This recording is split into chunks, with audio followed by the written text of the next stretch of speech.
At my son's funeral, my daughter-in-law gave me 30 days to leave my own home. I just smiled, grabbed my coat, and quietly left. 2 weeks later, the police showed up at her door. But let me back up. My name is Otis Freeman. I am 73 years old, and until yesterday, I thought I had built a legacy that would protect my family for generations. I was wrong.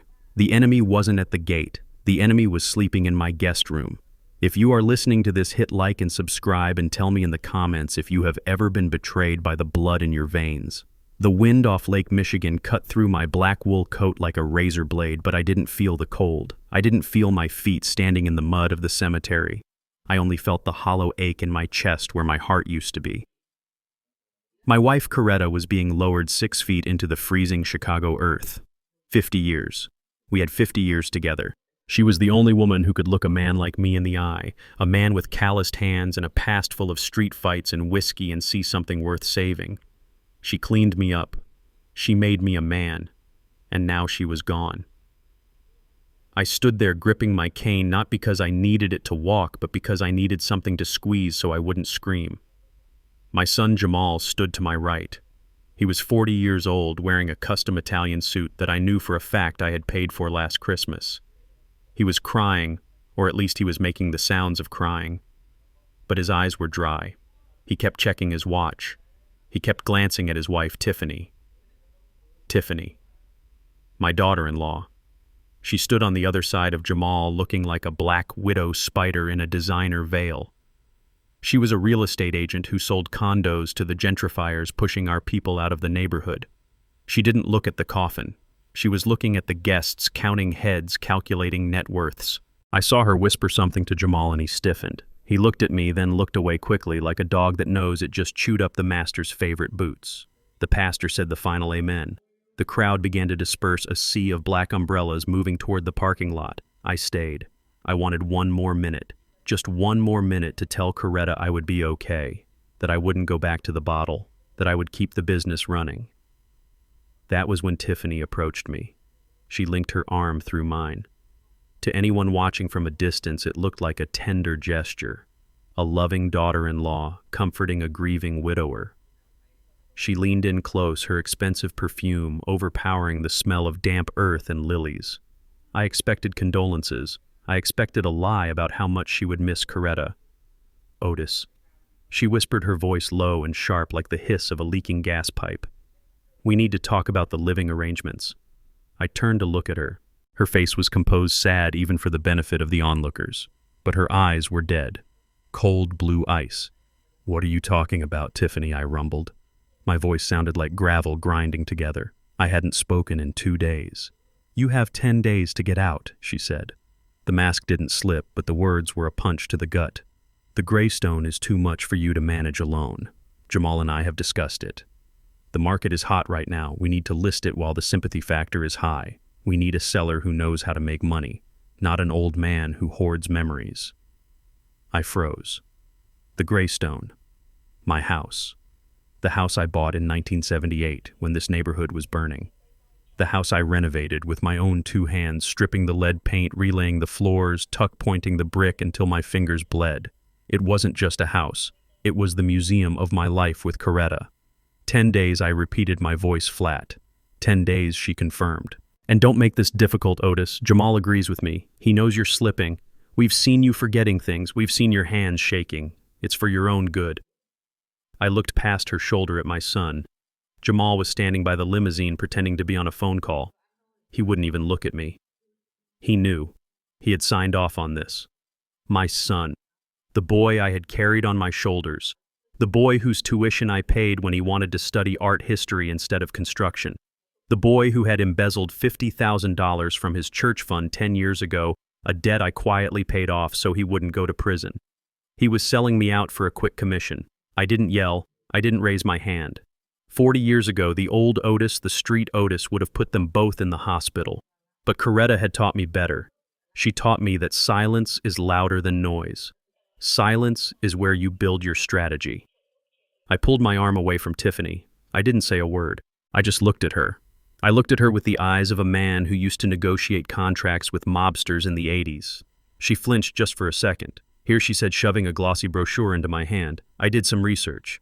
These places are very affordable. They accept state aid. I looked down. It was a pamphlet for Sunset Pines, a state-run nursing facility on the south side. I knew that place. I had done a contracting job there in the 90s. It smelled of urine and boiled cabbage. It was a warehouse for the forgotten. I crumpled the brochure in my fist. I walked past her, past Jamal, and got into my old Ford truck. I didn't look back. I drove home, my hands gripping the steering wheel so hard my knuckles turned white. The anger wasn't hot anymore.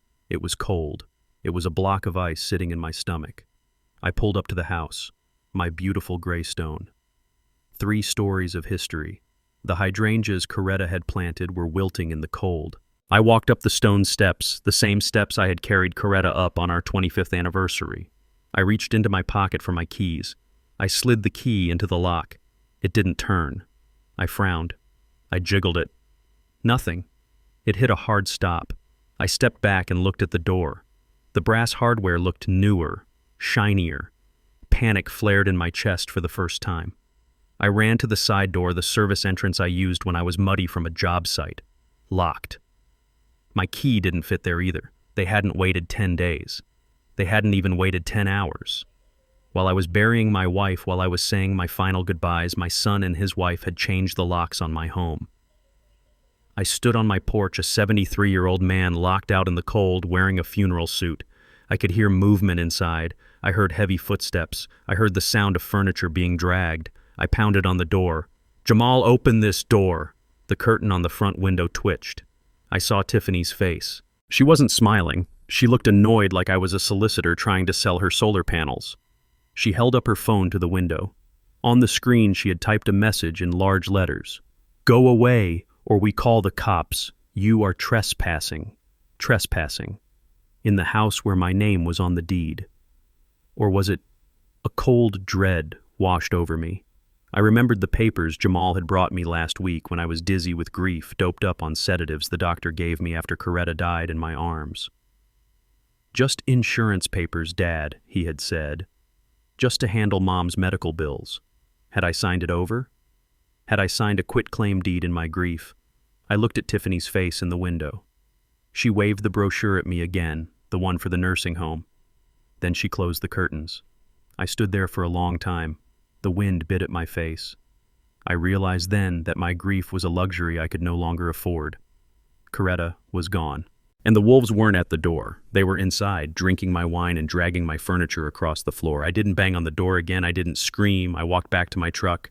I sat in the driver's seat and looked at the house one last time. They thought they had won. They thought I was a confused old man with nowhere to go. They thought the only option I had was that nursing home with the urine smell. They forgot who I was. They forgot that before I was a respectable businessman, I was a man who survived the streets with nothing but a hammer and my wits. They forgot that I knew every inch of that house. I knew secrets about that house that were not on any blueprint. I started the engine. I wasn't going to the nursing home. I drove 3 blocks down to a payphone outside a liquor store, one of the few left in the city. I didn't want to use my cell phone. They were probably tracking it. I dialed a number I hadn't called in 20 years, a number I memorized for emergencies only. It rang 4 times. A gravelly voice answered. "Yeah." "Luther," I said. "It's Otis. The Omega Protocol. It's time." There was a pause on the other end, then the sound of a lighter flicking and a deep exhale. "I saw the obituary, Otis. I was waiting for your call. Where are you?"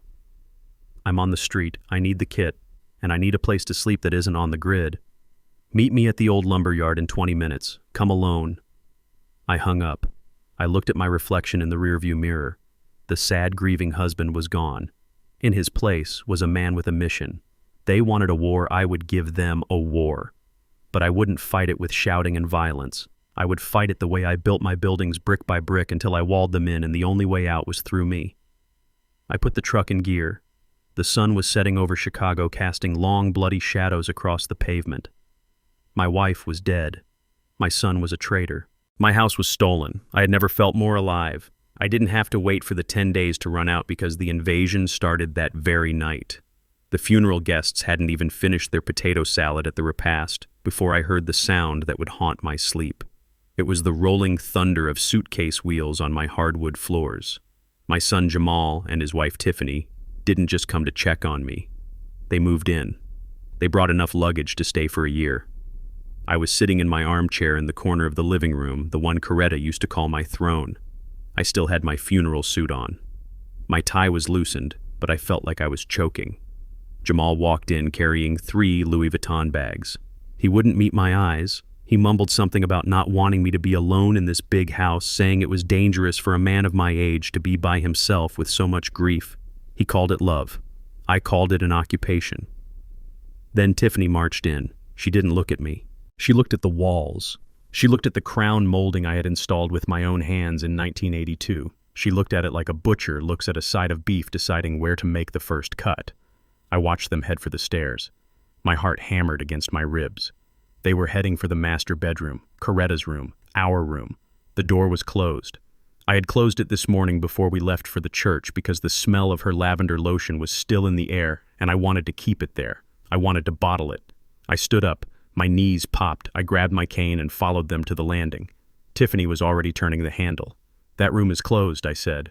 My voice was raspy like sandpaper on concrete. Tiffany didn't even turn around. She pushed the door open. The scent of lavender drifted out sweet and heartbreaking. She wrinkled her nose and waved her hand in front of her face like she smelled something rotting. "Otis," she said, not even calling me Dad anymore. "We need the space.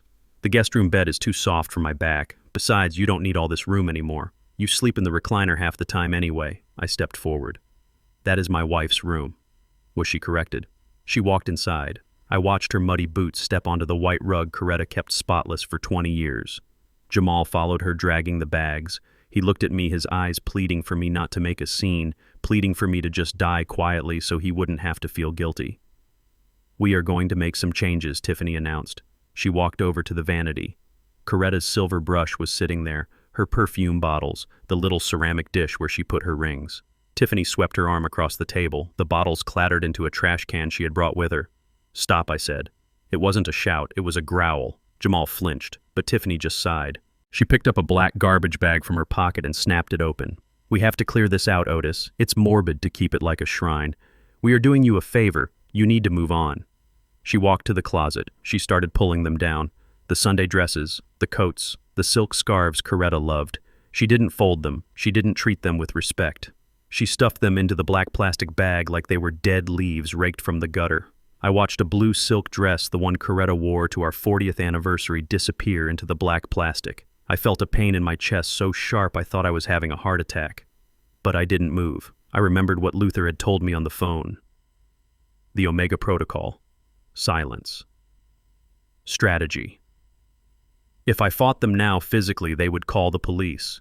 They would say I was violent. They would say I was a danger to myself. They would win. So I stood there and I watched. I watched them erase 50 years of my life in 20 minutes. When the closet was empty, Tiffany pointed to the door. "You can take the room downstairs," she said, "the one off the kitchen. It's better for you. No stairs. Safer." The room off the kitchen. It was the maid's room. It was a storage closet where we kept the vacuum cleaner and the winter coats. It had a single window that looked out at the brick wall of the neighbor's house. It was a cell. I looked at Jamal. He was busy hanging up his own suits in my closet. "Fine," I said. I turned around and walked downstairs. I didn't pack a bag. I just took the picture of Coretta from the hallway table and walked into the small room. I sat on the narrow twin bed. The mattress smelled like dust and old wool. I placed Coretta's picture on the nightstand. "I am sorry, baby," I whispered to her. "I am sorry I let them in." But I didn't stay sitting. The old Otis, the builder, the man who knew how things worked, woke up. I waited until I heard the shower running upstairs. They were washing off the funeral. They were getting comfortable. I went to the garage. My tools were there. They hadn't touched them yet because they didn't know what they were worth. I found my old toolbox, the heavy metal one with the dent on the side from when it fell off a scaffolding in '95. I dug to the bottom. I pulled out a small black box. It was a pinhole camera. I used to use it on job sites to catch guys stealing copper wire. It was old, but it worked. It had a battery life of 3 days, and it recorded to a memory card. I walked back into the living room. It was quiet. The house felt different already. It felt cold. On the mantelpiece, there was a collection of teddy bears. Coretta loved them. She had one for every grandchild we never had. There was a big brown one with a red ribbon that sat right in the center facing the entire room. I took the bear down. I went to the kitchen table. With a small razor, I carefully opened the seam on the back of the bear's head. I hollowed out a little space in the stuffing. I placed the camera inside, positioning the tiny lens right in the bear's left eye. It was invisible. You would have to be looking for it with a magnifying glass to see it. I sewed the bear back up. My hands were steady. My fingers, thick and scarred, worked the needle with the precision Coretta had taught me when I tore my work shirts. I placed the bear back on the mantel. Now the bear wasn't just a toy, it was a witness. The next morning, the real work began. I was in the kitchen making instant coffee because Tiffany had thrown out my coffee maker to make room for her espresso machine. She walked in talking on her cell phone. She was wearing a silk robe that belonged to Coretta. She didn't even care.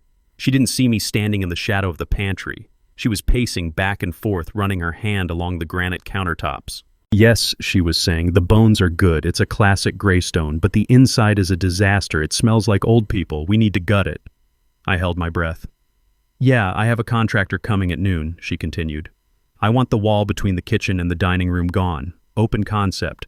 That's what the buyers in this neighborhood want. We can list it for $2.5 million if we update the finishes." She paused, listening to the person on the other end. Then she laughed. It was a cold, sharp sound. The old man. "Don't worry about him. He won't be a problem. We have a plan." I stepped back deeper into the shadows. "No, he won't sign anything yet," she said, her voice dropping to a whisper. "He's stubborn. But Jamal is handling it. We are going to mess with his meds. Just a little. Make him confused. Make him forget where he is. If he acts out, we can get an emergency custody order. I have a doctor friend who owes me a favor. He will sign whatever I put in front of him." My blood ran cold. They weren't just kicking me out, they were planning to gaslight me. They were planning to poison me or drug me until I looked crazy enough to be locked away. She laughed again. "By the time the contract is ready to sign, he will be in a state facility drooling on himself. He will be gone, and we will be rich." She hung up the phone. She turned and saw me standing there. For a split second, she looked terrified. But then she saw the blank look on my face. I made my eyes look empty. I let my mouth hang open a little. I let my hand tremble as I held the coffee cup.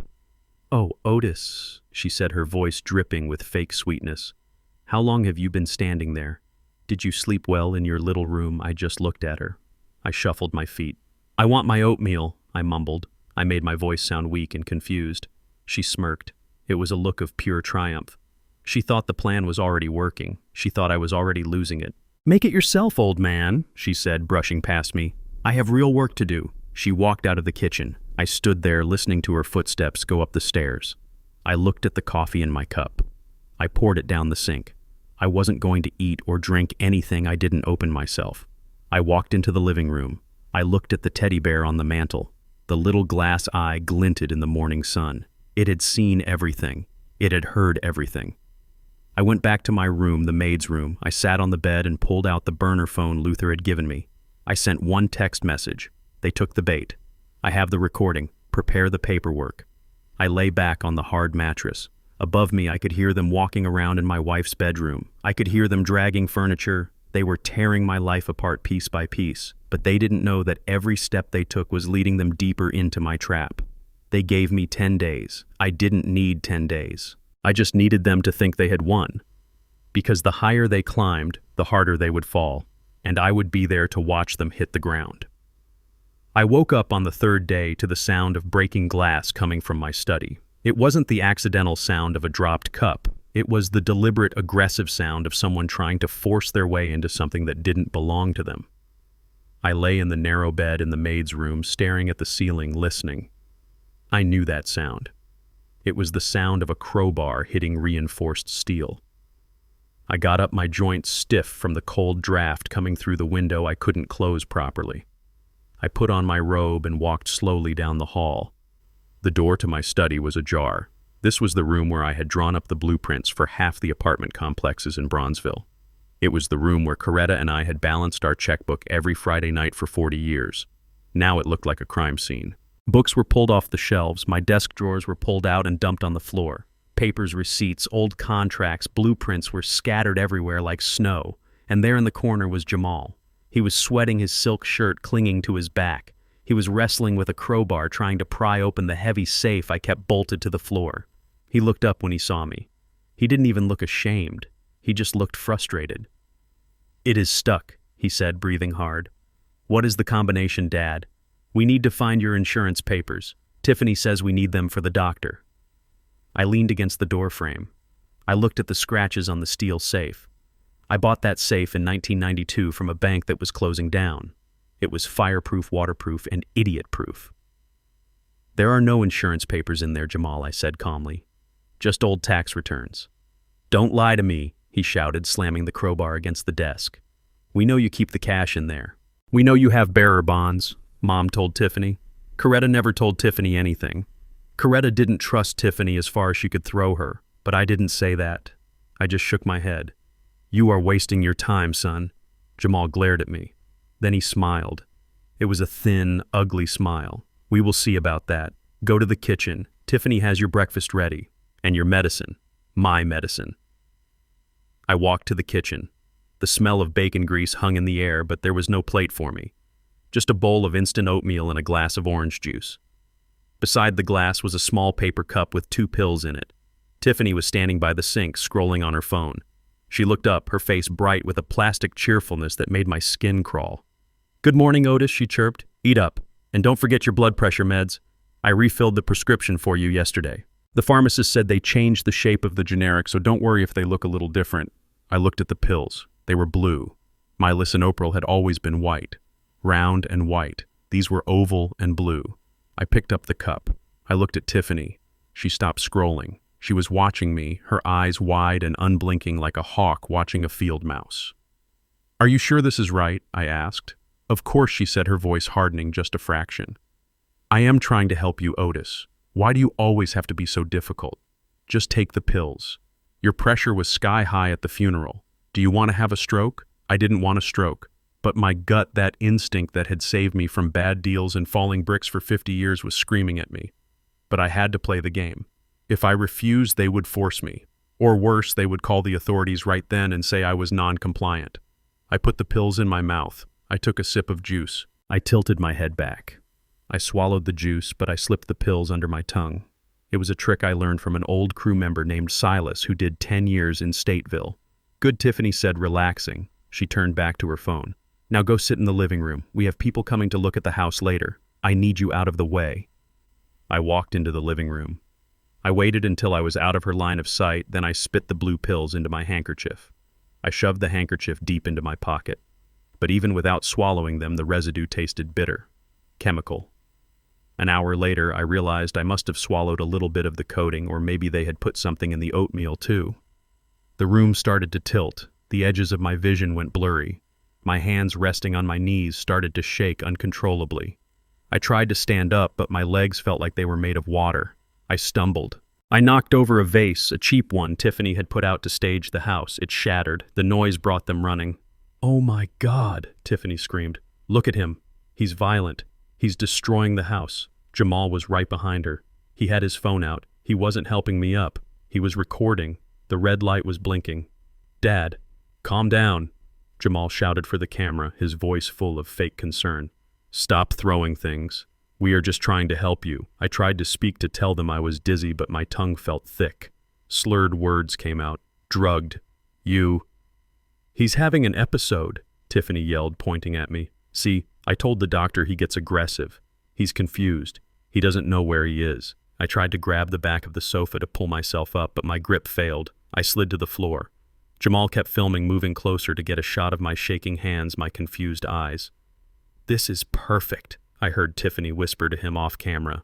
"Send this to Dr. Evans. This proves he can't live alone. This proves he needs a guardian." They left me there on the floor. They went back to the kitchen, talking about square footage and closing costs. I lay on the rug, the room spinning, my heart breaking. They weren't just killing me. They were erasing me.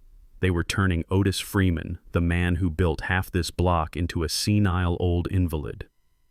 I closed my eyes. I focused on my breathing, in, out. I had to burn through whatever poison was in my system. I lay there for an hour until the trembling stopped, until the fog lifted just enough. I knew what I had to do. They thought the money was in the safe in the study. They thought the power was in the papers they wanted me to sign. They were wrong. I waited until nightfall. I waited until I heard the heavy rhythmic thud of the headboard upstairs, followed by the silence of deep sleep. They were comfortable. They thought they had won. I got up. I moved slowly, checking for squeaky floorboards I had memorized decades ago. I went to the kitchen. I didn't turn on the light. I opened the cabinet under the sink and found the blue bottle of bleach. I poured it down the drain. Then I filled the empty bottle with water. If they tried to drug me again, I needed a decoy. Then I went to the basement door. The basement was my domain. It was unfinished raw concrete and exposed pipes. Jamal hated it. He called it a dungeon. He never came down here. I walked down the wooden steps. The air was cool and smelled of earth. I went to the far corner behind the furnace where I kept stacks of old paint cans and bags of cement mix. I moved the cans. I moved the heavy bags, my muscles screaming in protest but adrenaline fueling my arms. Underneath the clutter was the concrete floor. It looked solid. It looked like a continuous slab poured 40 years ago, but I knew better. I grabbed a crowbar from my tool wall. I wedged it into a hairline crack that looked like a natural settling fracture. I pried. A square section of concrete 2 feet by 2 feet lifted up. It was a false cap, heavy and thick, sitting on top of a steel box sunk into the earth. I had built this in 1985 during the crack epidemic when break-ins were common and banks were failing black folks. This was the Freeman Bank. I dialed the combination. The lock clicked. The hinges groaned softly. Inside there was no cash. I didn't keep cash here anymore. But there were things more valuable than cash. There were the original deeds to the Greystone and to the 3 apartment buildings in South Shore that Jamal didn't even know existed. He thought I was just a retired contractor. He didn't know I was a landlord with 30 units. And there was a thick manila envelope at the bottom. I pulled it out. My hands were steady now. I opened the clasp. Inside were bank records from 10 years ago. Records from the First AME Church of Chicago. Records showing a series of unauthorized withdrawals totaling $50,000. And a copy of a cashier's check signed by me payable to the church for the full amount with a note from the pastor agreeing not to press charges against Jamal Freeman in exchange for full restitution and his resignation as treasurer. I held the papers in the dim light of the furnace pilot. I remembered that day. Jamal crying in my office. Jamal begging me not to let him go to jail. "I just borrowed it, Dad," he had said. "I was going to put it back. I just wanted to buy Tiffany a ring she deserved." He stole from God to buy a ring for the devil, and I had covered it up. I had paid for his freedom because I thought he was just a boy who made a mistake. I thought he would learn. I looked at the papers. This wasn't just evidence of a past crime. This was leverage. This was a felony that the statute of limitations hadn't quite erased because of the fraud element. And more importantly, it was proof of character. It was proof that my son was a thief long before he came for my house. I put the papers in my pocket. I closed the safe. I replaced the concrete slab and piled the paint cans back on top. I went back upstairs to my little room. I sat on the bed and looked at the picture of Coretta. "You told me to forgive him," I whispered to her. "You told me he was just lost. But he isn't lost, baby. He's rotten. And I have to cut the rot out before it takes the whole house down." I took the blue pills out of my handkerchief and flushed them down the toilet. Then I lay back on the bed and waited for morning. They wanted to play games with my mind. Fine. I had the winning card in my pocket. And tomorrow when that doctor came back, I was going to start playing my own game, a game called Consequences. The doorbell rang at 10 in the morning on the 3rd day. It wasn't a visitor. It was the executioner. I was sitting in the kitchen staring at a bowl of cold oatmeal, my hand resting near the burner phone taped under the table. Tiffany marched in her heels, clicking on the tile like a ticking clock. She was wearing a red dress, bright and aggressive, the kind of thing you wear to a party, not to a house of mourning. "Otis," she said, her voice tight and clipped. "We have a guest. Dr. Evans is here to give you a checkup." I didn't turn around. I knew Dr. Evans. Not personally, but I knew the type. I had seen him in the neighborhood driving a leased Porsche, wearing suits that cost more than my first car. He was a concierge doctor, the kind who prescribed whatever the rich folks in the Gold Coast wanted as long as the check cleared. He walked in behind her. He was younger than me, maybe 50, with dyed black hair and a smile that looked like it was bought from a catalog. He wasn't carrying a medical bag. He was carrying a leather portfolio. Mr. Freeman, Dr. Evans said, extending a hand that felt like a dead fish. Tiffany tells me you have been having some episodes. Confusion, aggression. We just want to make sure everything is firing on all cylinders upstairs. I looked at Jamal. My son was leaning against the refrigerator looking at his shoes. He looked sick. He looked like he wanted to be anywhere else in the world, but he didn't say a word. He just let it happen. I am fine, I said. My blood pressure is managed. I don't need a checkup. Humor us, Tiffany said. She walked over to the doctor and placed a hand on his arm. It wasn't a professional touch. Her fingers lingered on his bicep. She squeezed. He looked at her, and for a split second the air between them changed. It wasn't doctor and client. It was heat. It was history. I realized then why she had picked him. He wasn't just a corrupt doctor. He was her ex, or maybe her current. Jamal was staring at the floor, blind to the betrayal happening right in front of his face. "Sit down, Otis," the doctor ordered. He pulled a pen light out of his pocket. "Follow the light." I sat. I let him shine the light in my eyes. I let him ask me what day it was. I let him ask me who the president was. I answered every question correctly. I was sharp. I was lucid. But it didn't matter. I could have recited the Constitution backward and it wouldn't have mattered. The verdict was already written in that leather portfolio. He stepped back and sighed, shaking his head with a performance of deep concern. "It is, as I suspected," he said to Tiffany, ignoring me completely. "The cognitive decline is rapid. He is showing classic signs of early-stage Alzheimer's compounded by grief trauma. He is paranoid. He is hiding food. These are the early stages of dementia. He is not competent to make his own decisions." Liar, I thought, you snake. But I didn't say it. I let my mouth hang open a little. I let my shoulders slump. If they wanted a senile old man, I would give them one. "What does that mean?" Jamal asked, finally looking up. His voice was trembling. "It means," the doctor said, handing Tiffany a piece of paper, "that he needs a guardian. He cannot live alone. He cannot manage his finances. If he stays here by himself, he will burn the house down or wander into traffic. It is a medical necessity." Tiffany turned to Jamal. She pulled a thick document out of the portfolio. It was already stapled. Blue legal paper. "We have to do it, Jamal," she said. "For his own safety." She slammed the papers down on the kitchen table in front of me. "Sign this, Otis." I looked at the document. Durable power of attorney, full financial control, medical proxy, right to sell real estate. It was a death warrant for my freedom. If I signed this, I ceased to be a man. I became property. I looked at the pen she offered me. It was a Mont Blanc. Heavy, expensive. I reached for it. My hand shook.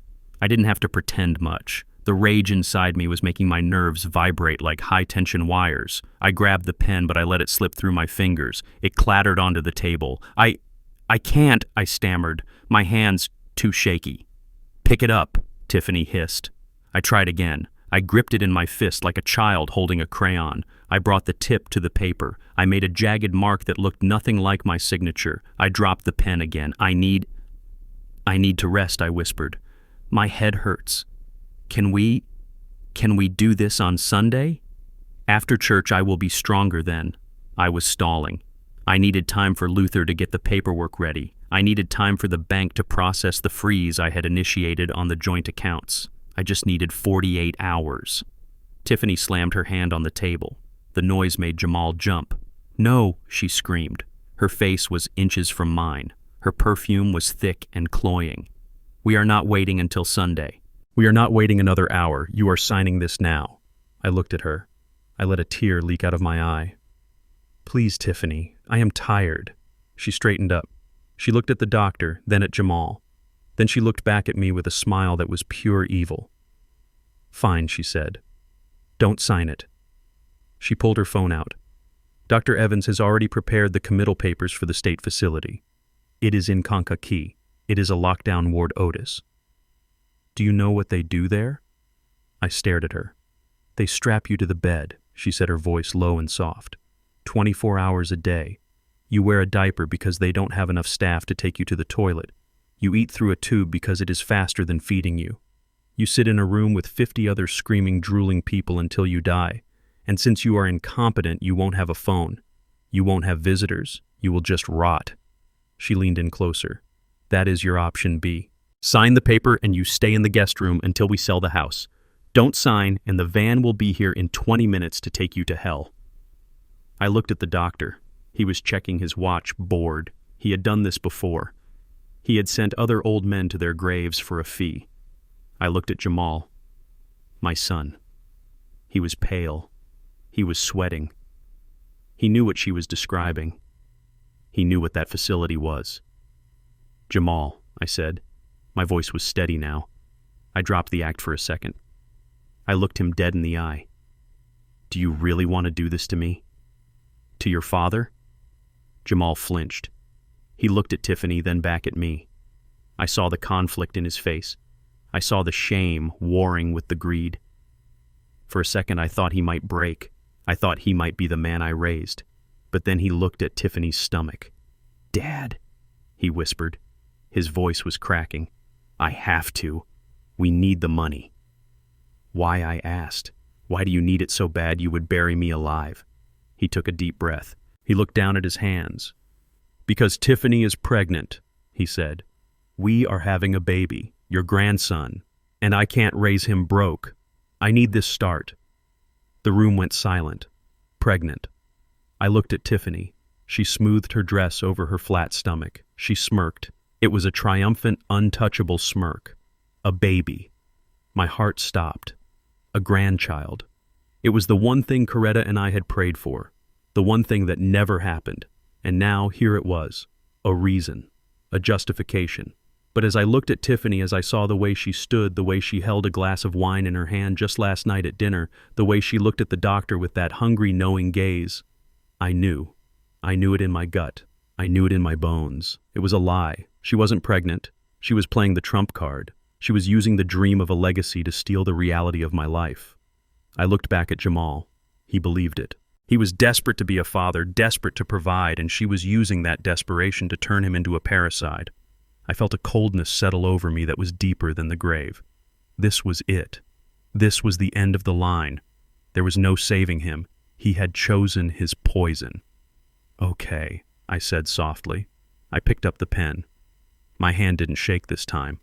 I looked at the paper. I looked at the line where my life ended and their payday began. "I will sign," I said, "but not with this pen. It is out of ink." I reached into my pocket. I pulled out a cheap ballpoint pen I had taken from the bank years ago. I leaned over the paper. I signed my name, Otis Freeman, but I didn't sign it the way I signed my checks. I added a small, almost invisible dot after the S. It was a mark I used on contracts when I knew the other guy was shady. It was a mark that my lawyer Luther knew meant signed under duress. It wouldn't hold up in a bank immediately, but in a court of law with the handwriting analysis, it would act as a flare gun. I pushed the paper toward Jamal. "There," I said. "You have what you want." Tiffany snatched the paper.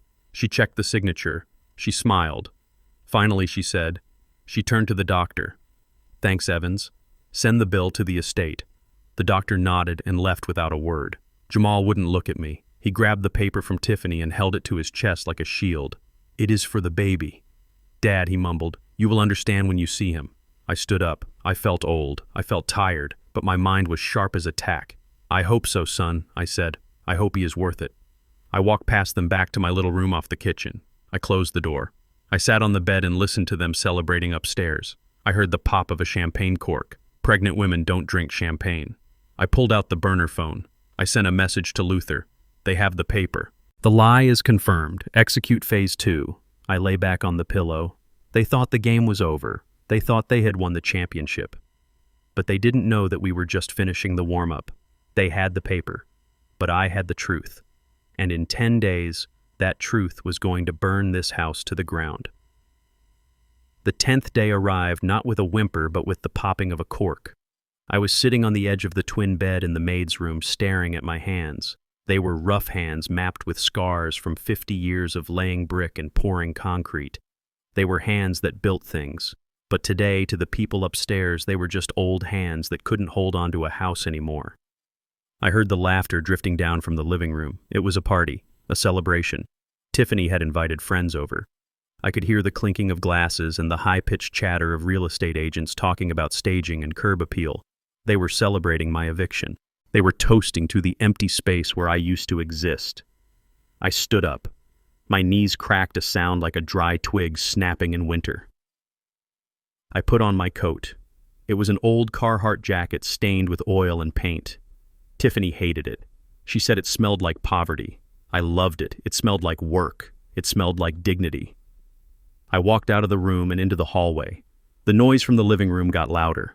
I saw Jamal standing near the fireplace holding a glass of my best scotch, the bottle I had been saving for his 50th birthday.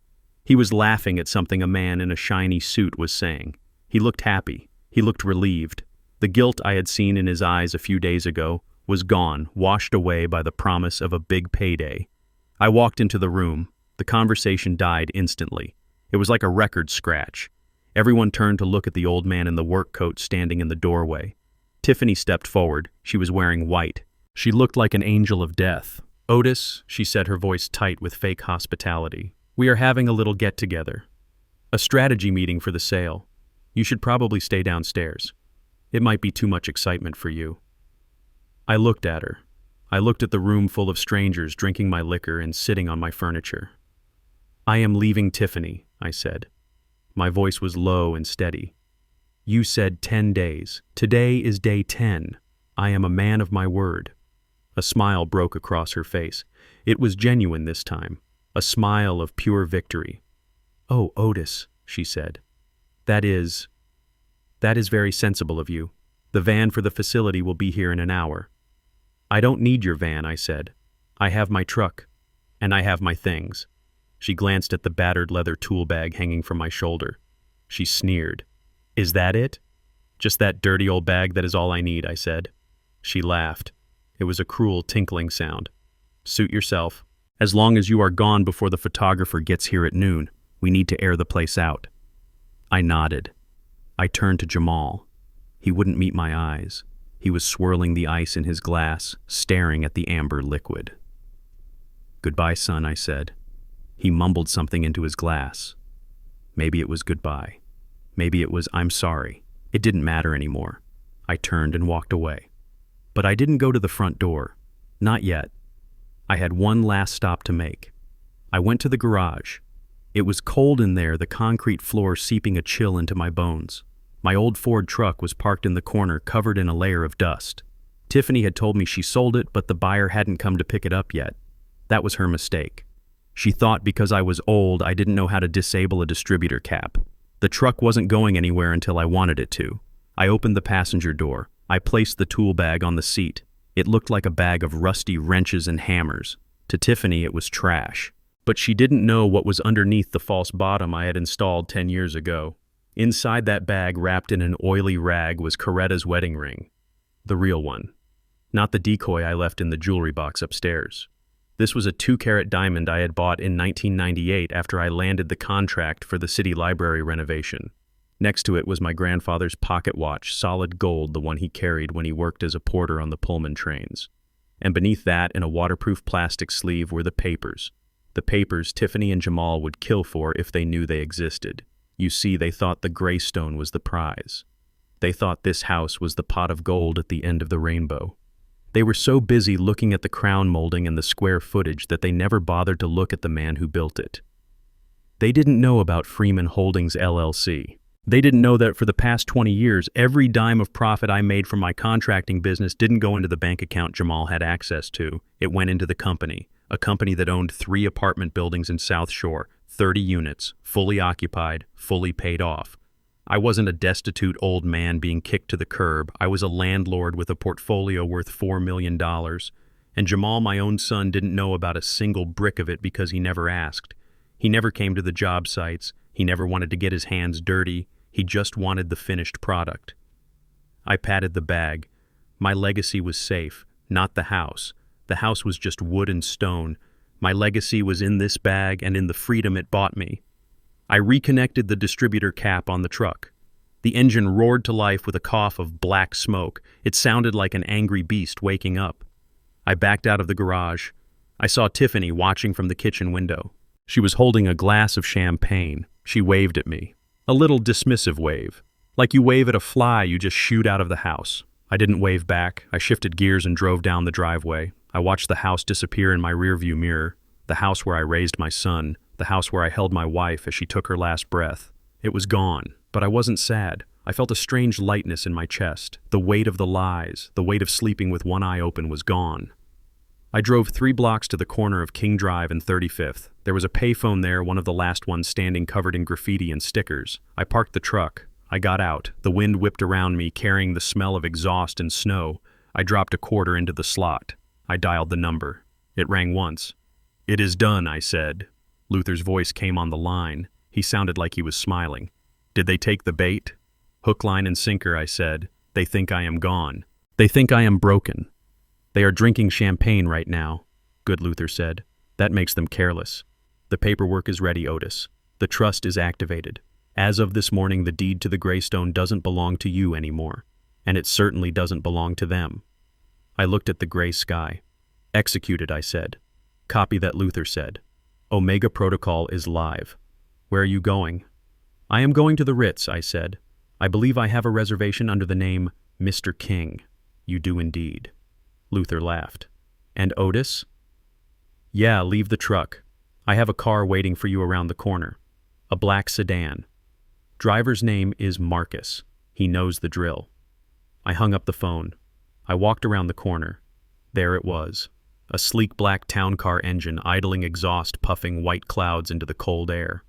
I opened the back door and slid onto the leather seat. It was warm. It smelled like new money. "To the Ritz-Carlton, please," I said. The driver nodded. We pulled away from the curb.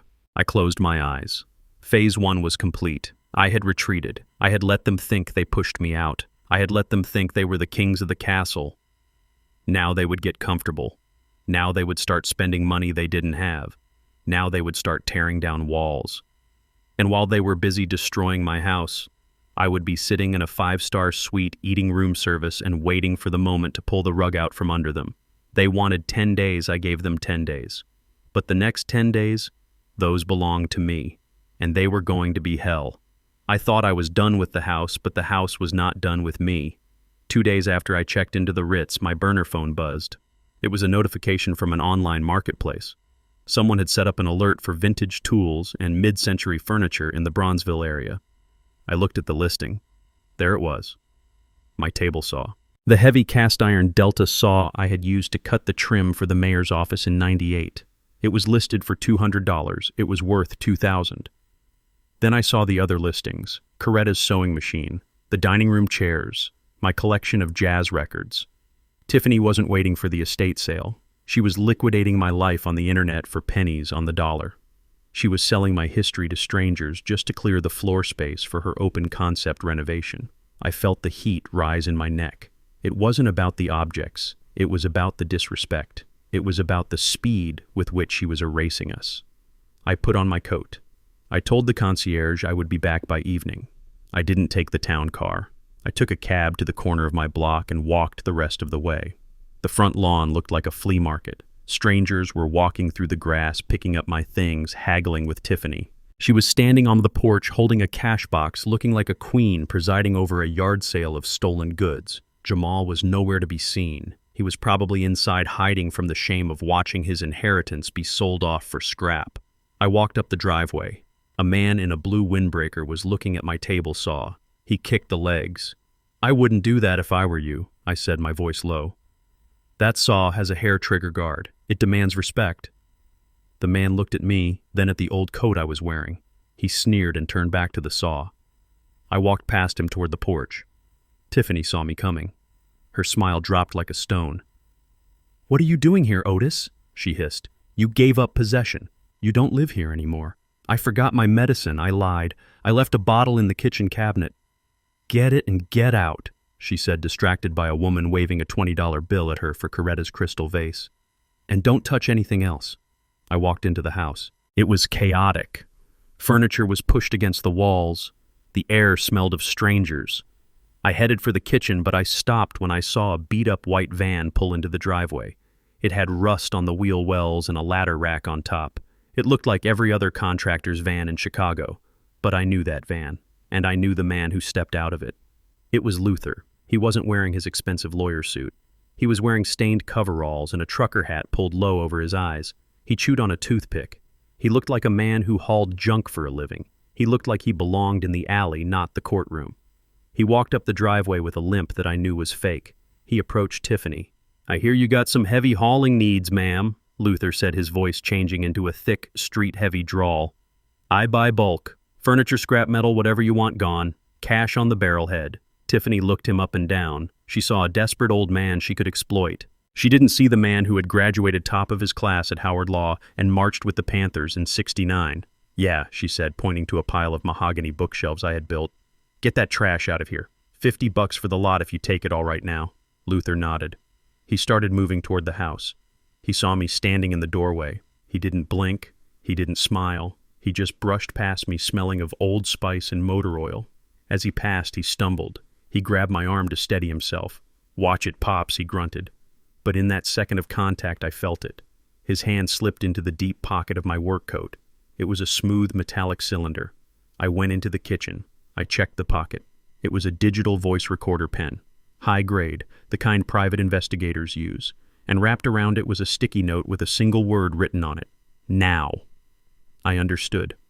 Luther wasn't just here to play a role. He was here to give me the weapon I needed to finish them. He knew something was going to happen today. He had an instinct for it. I palmed the pen. I clicked the top button.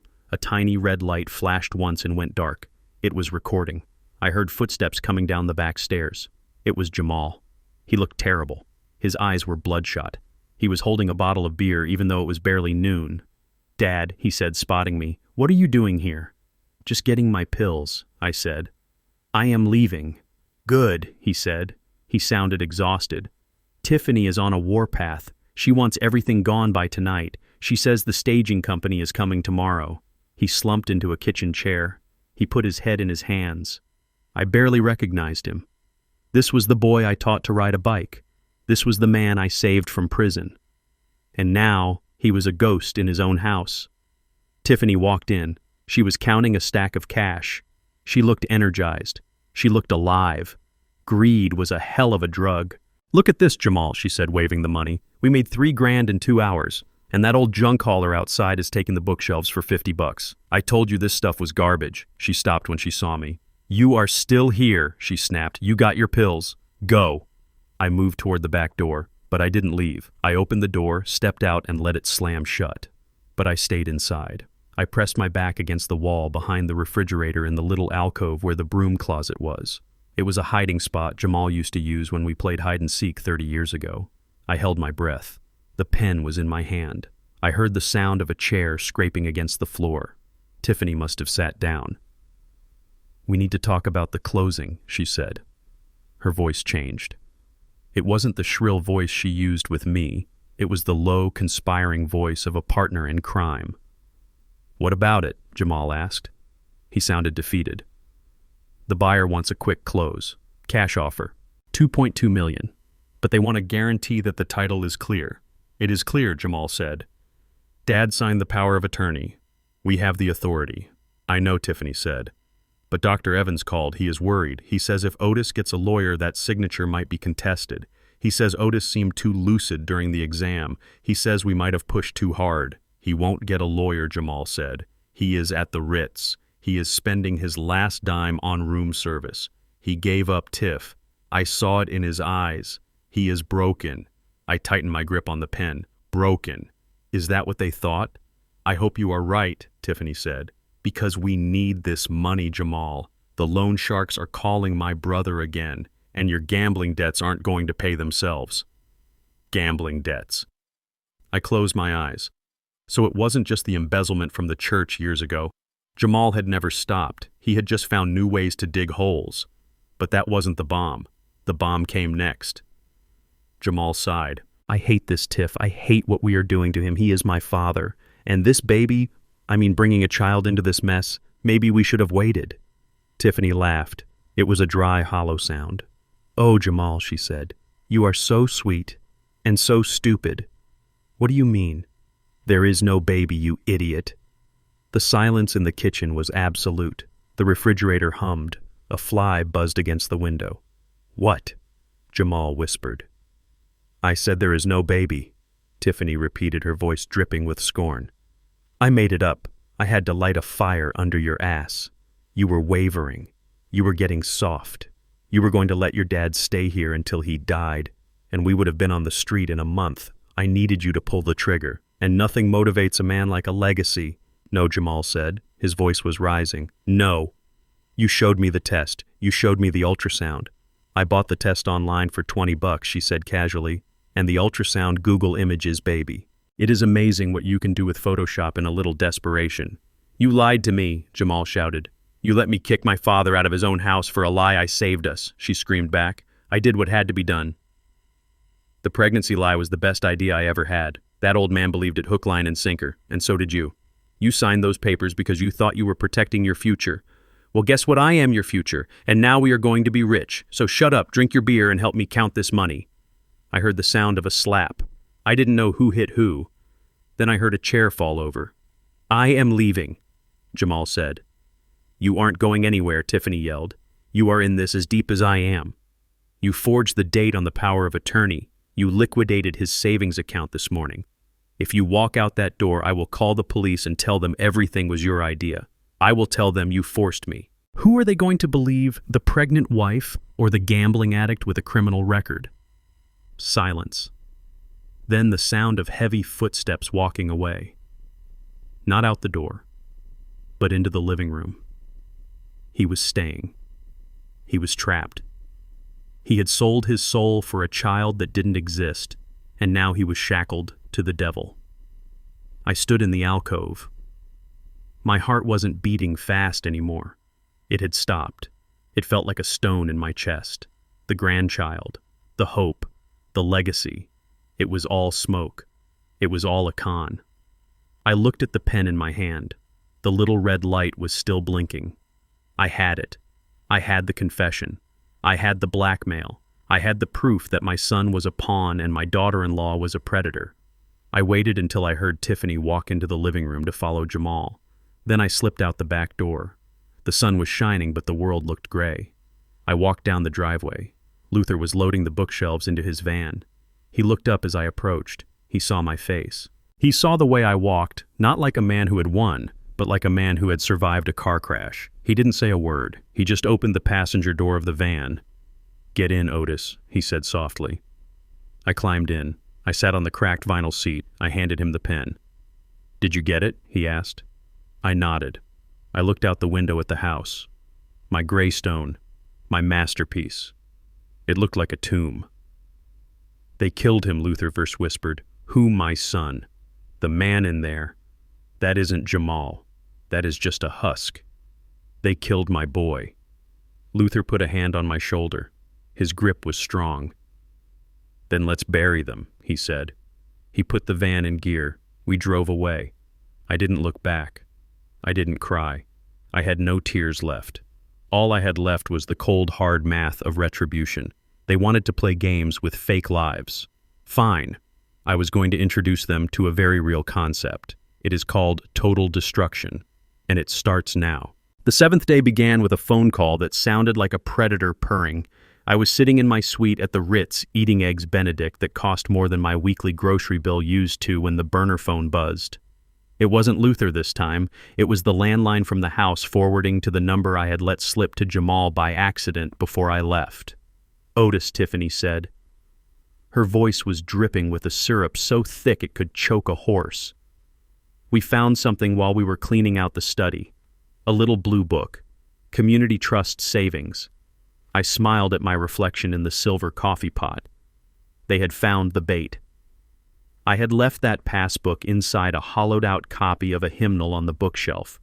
It was an old account dormant for years, but I had doctored the entry log to show a balance of $500,000. It was a forgery I had created with a typewriter and some old stamps I kept in the basement. To a desperate eye, it looked like salvation. To a trained eye, it looked like bait. Is that so? I said, making my voice sound weary and confused. I forgot about that. That was for a rainy day. Well, it is pouring, Otis, she said, a hard edge cutting through the sweetness. We need to consolidate your assets, for your care, for the facility. We can't have loose money floating around. We are coming to pick you up. We are going to the bank. I didn't argue. I didn't fight. I just said, okay. An hour later, Jamal's car pulled up to the hotel entrance. It was a leased BMW black shiny and 3 months behind on payments. Jamal was driving. Tiffany was in the passenger seat. I climbed into the back. The air conditioning was on full blast, freezing the sweat on Jamal's neck. He looked like a man walking to the gallows, but Tiffany looked like she had just won the lottery. "We are going to the main branch on Stony Island," she announced. We checked. It requires biometric verification for withdrawals over 10,000. "That means you, Otis." She turned to look at me. Her eyes were manic. "Don't mess this up," she hissed. "You go in there, you verify your identity, and you sign the cashier's check over to Jamal. That's it. No scenes. No stories about your hip. Do you understand?" I nodded. I looked out the window as we drove through the streets I had helped build. I saw the corner store where I bought my first pack of gum. I saw the church where Coretta and I were married. They were driving me through my own history to rob me of my future. When we walked into the bank, the air was sterile and cool. It smelled of money and floor wax. Tiffany gripped my left arm. Jamal gripped my right. To anyone watching, it might have looked like they were supporting a frail old man, but I felt the pressure of their fingers digging into my biceps. It was a vice grip. It was a prisoner transport. We approached the teller line. I scanned the counter. I was looking for one face in particular. And there she was, at window 4. Sarah. Sarah was the daughter of Big Mike, a plumber I had worked with in the 80s. Mike died on a job site, a trench collapse, and the insurance company tried to stiff his widow. I had paid for his funeral. I had paid for Sarah's books during her first year of college. She had never forgotten. I steered us toward window 4. "Next guest," Sarah called out. She looked up and saw me. Her smile was professional, practiced, but then it faltered. She saw the way Tiffany was clutching my arm. She saw the bruise forming under my sleeve where Jamal's thumb was pressing. She saw the fear I was projecting with every ounce of my acting ability. "Mr. Freeman," she said, her voice wavering slightly. "It is good to see you. How are you holding up?" "I heard about Coretta. I am okay, Sarah," I stammered. I looked down at the counter. I didn't make eye contact. I acted like a beaten dog. "We are in a hurry," Tiffany interrupted, slapping the blue passbook onto the marble counter. "We need to close this account. Cashier's check payable to Jamal Freeman." Sarah picked up the passbook. She opened it. She looked at the balance I had typed in. She frowned. She typed something into her computer. I knew what she was seeing. She was seeing an account that had been closed in 1999. She was seeing a balance of 0. But Sarah was smart. She looked at Tiffany, then at me. She saw the sweat on Jamal's forehead. She saw the desperation. "I need to verify the account holder's identity," Sarah said calmly. "Mr. Freeman, please insert your debit card and enter your PIN." I fumbled for my wallet. My hands were shaking. This wasn't acting. The adrenaline was pumping through my veins like jet fuel. I pulled out my card. I inserted it into the reader. "Enter your PIN," Otis, Tiffany whispered. Her hot breath was on my ear. I stared at the keypad. I knew my PIN. It was Coretta's birthday. It had been the same for 40 years. I reached out a trembling finger. I pressed 1, 2, 3, 4. The machine beeped. "Incorrect PIN." Tiffany's grip tightened. Her nails dug through my coat. "Focus, old man," she hissed. "I am trying." I whined. I can't remember. Is it my birthday?" "Try it," Jamal said, his voice tight. I pressed 7, 3, 5, 0. Beep. Incorrect PIN. 1 attempt remaining. The tension in the air was thick enough to choke on. Tiffany was vibrating. "Otis," she said, her voice low and dangerous. "If you lock this account, I swear to God I will leave you here. I will leave you in the street. Type the damn numbers." I looked at Sarah. She was watching me intently. Her hand was under the counter near the silent alarm button, but she hadn't pressed it yet. She was waiting for me. She was waiting for the sign. I looked back at the keypad. I raised my hand. I hovered over the keys. "Oops," I said. I pressed 9, 9, 9, 9. The machine let out a long, low tone. "Account locked. Please see a representative." The sound was like a gunshot. "You stupid old fool," Tiffany screamed. She forgot where she was. She forgot the cameras. She forgot the other customers. She lost control. She grabbed my arm with both hands and twisted. She pinched the soft skin of my underarm, digging her nails in deep, trying to inflict enough pain to make me undo what couldn't be undone. "You did that on purpose," she shrieked. "Fix it! Fix it now!" I cried out in pain. It was a sharp, stinging fire.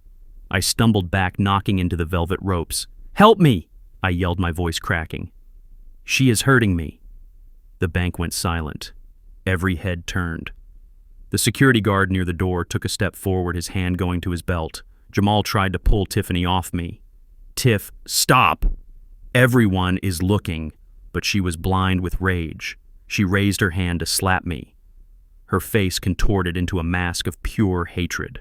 And that was when I did it. I looked past her shoulder straight at Sarah. I stood up straight for just a second. I dropped the confused old man act. I looked her in the eye and I winked. It was a slow, deliberate wink, the same wink I used to give her father when we pulled off a difficult job. Sarah's eyes widened. She understood. She slammed her hand down under the counter. The silent alarm didn't make a noise in the lobby, but the lights on the security panel behind her turned red. The blast doors at the entrance clicked, ready to seal. "Security." Sarah shouted, her voice ringing out like a bell. "We have a code silver at window 4 senior under duress." The security guard was on us in seconds. He was a big man, broad-shouldered. He grabbed Tiffany's raised wrist mid-swing. "Ma'am, step away from the customer," he barked. "Get off me," Tiffany yelled, trying to wrench her arm free. "He is my father-in-law. He is senile. He is stealing our money." "Sir, step back," the guard said to Jamal, who was trying to blend into the wallpaper. I slumped against the counter, clutching my arm where she had pinched me. I let the tears come. "They are trying to take my money," I sobbed to Sarah. "They forced me to come here. They said they would put me in a home if I didn't give them the money. Please don't let them take me." Sarah came around the counter. She put her arm around me. "Nobody is taking you anywhere, Mr. Freeman," she said, glaring at Tiffany. "The police are on their way." I looked at Tiffany. She was struggling against the guard, her face red, her hair wild. She looked like a trapped animal. Jamal was standing with his hands up, looking terrified. I buried my face in Sarah's shoulder to hide my expression. Because if they saw my face, they wouldn't see a scared old victim. They would see a man who was smiling. The trap was sprung, the cameras had rolled, and the witnesses were everywhere. They wanted my money. They just bought themselves a felony instead. The 10th day didn't start with the sun coming up. It started with the sound of a zipper being violently pulled shut and the heavy thud of nylon hitting the floorboards. I was sitting on the edge of the narrow mattress in the maid's room, fully dressed in my work boots and my canvas coat. I had been awake since 4 a.m, listening to the house settle, listening to the furnace kick on and off like a dying heartbeat. I was saying goodbye to the ghosts. The door to my small room flew open. It didn't just open. It slammed against the wall, cracking the plaster I had smoothed out 30 years ago.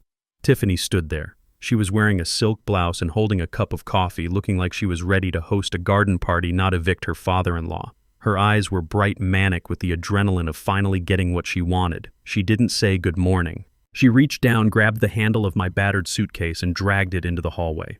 She hauled it to the front door and heaved it. It tumbled down the front steps, landing in the dirt next to the dead hydrangeas. "Time is up, old man," she said, her voice ringing out clear and cold in the empty hallway. "Get out. The carriage awaits." I stood up slowly. I picked up my cane. I didn't need it, not really, but it was a good prop. It made me look harmless. I walked out of the room, leaving the bed made, leaving the room exactly as empty as I felt. I walked to the front door. Jamal was standing in the archway of the living room. He was wearing his bathrobe, but he had a glass of whiskey in his hand. It was 10 a.m. He wouldn't look at me. He was staring at the floor, swirling the amber liquid, trying to drown the little bit of conscience he had left. I stepped onto the porch. The wind was biting. Parked at the curb was a van. It wasn't a medical transport. It wasn't a clean white ambulance. It was a rusted gray Econoline with tinted windows that were peeling at the corners. It looked like something you would use to kidnap someone, not care for them. The words Sunset Pines Transport were stenciled on the side in magnetic letters that looked crooked. 2 men stepped out of the van. They were huge. They wore stained white uniforms that were tight across their chests. They didn't look like orderlies. They looked like bouncers who had been fired for being too rough. One of them cracked his knuckles. They started walking up the driveway, their boots heavy on the pavement. Tiffany pointed a manicured finger at me. "They are here to escort you, Otis. Don't make a scene. Don't make them hurt you. Just get in the van and go to your new home. You will be happy there. They have bingo." She smiled. It was the cruelest thing I had ever seen. She wasn't just throwing me away, she was enjoying it. She was savoring the power of erasing a man who had built the roof over her head. I looked at the two men approaching. They stopped at the bottom of the steps, arms crossed, waiting for a signal to grab me. They were intimidation. They were muscle. They were the final insult. I turned to Jamal. He was still in the doorway, half hidden by the shadows. "Jamal," I said. My voice wasn't loud, but it cut through the wind. "Look at me." He slowly lifted his head. His eyes were red-rimmed and watery. He looked like a child who had broken a window and was waiting for the punishment. "Is this it?" I asked him. "Is this how you say goodbye to the man who taught you how to walk? You send two goons to drag me out like a sack of trash." Jamal took a sip of the whiskey. His hand was shaking so bad the ice clattered against the glass. "It is for the best, Dad," he mumbled, regurgitating the lines Tiffany had fed him. "You need care. You need supervision. We can't handle you anymore." I looked at him for a long moment. I memorized his face. Not the face of the man standing there, but the face of the boy he used to be. I was saying goodbye to that boy. I was burying him right next to Coretta. "Okay," I said. I walked down the steps. I picked up my suitcase from the dirt. I dusted it off. It was an old leather bag, one I bought in '75. It had traveled with me to job sites all over the state. It was tough. It survived.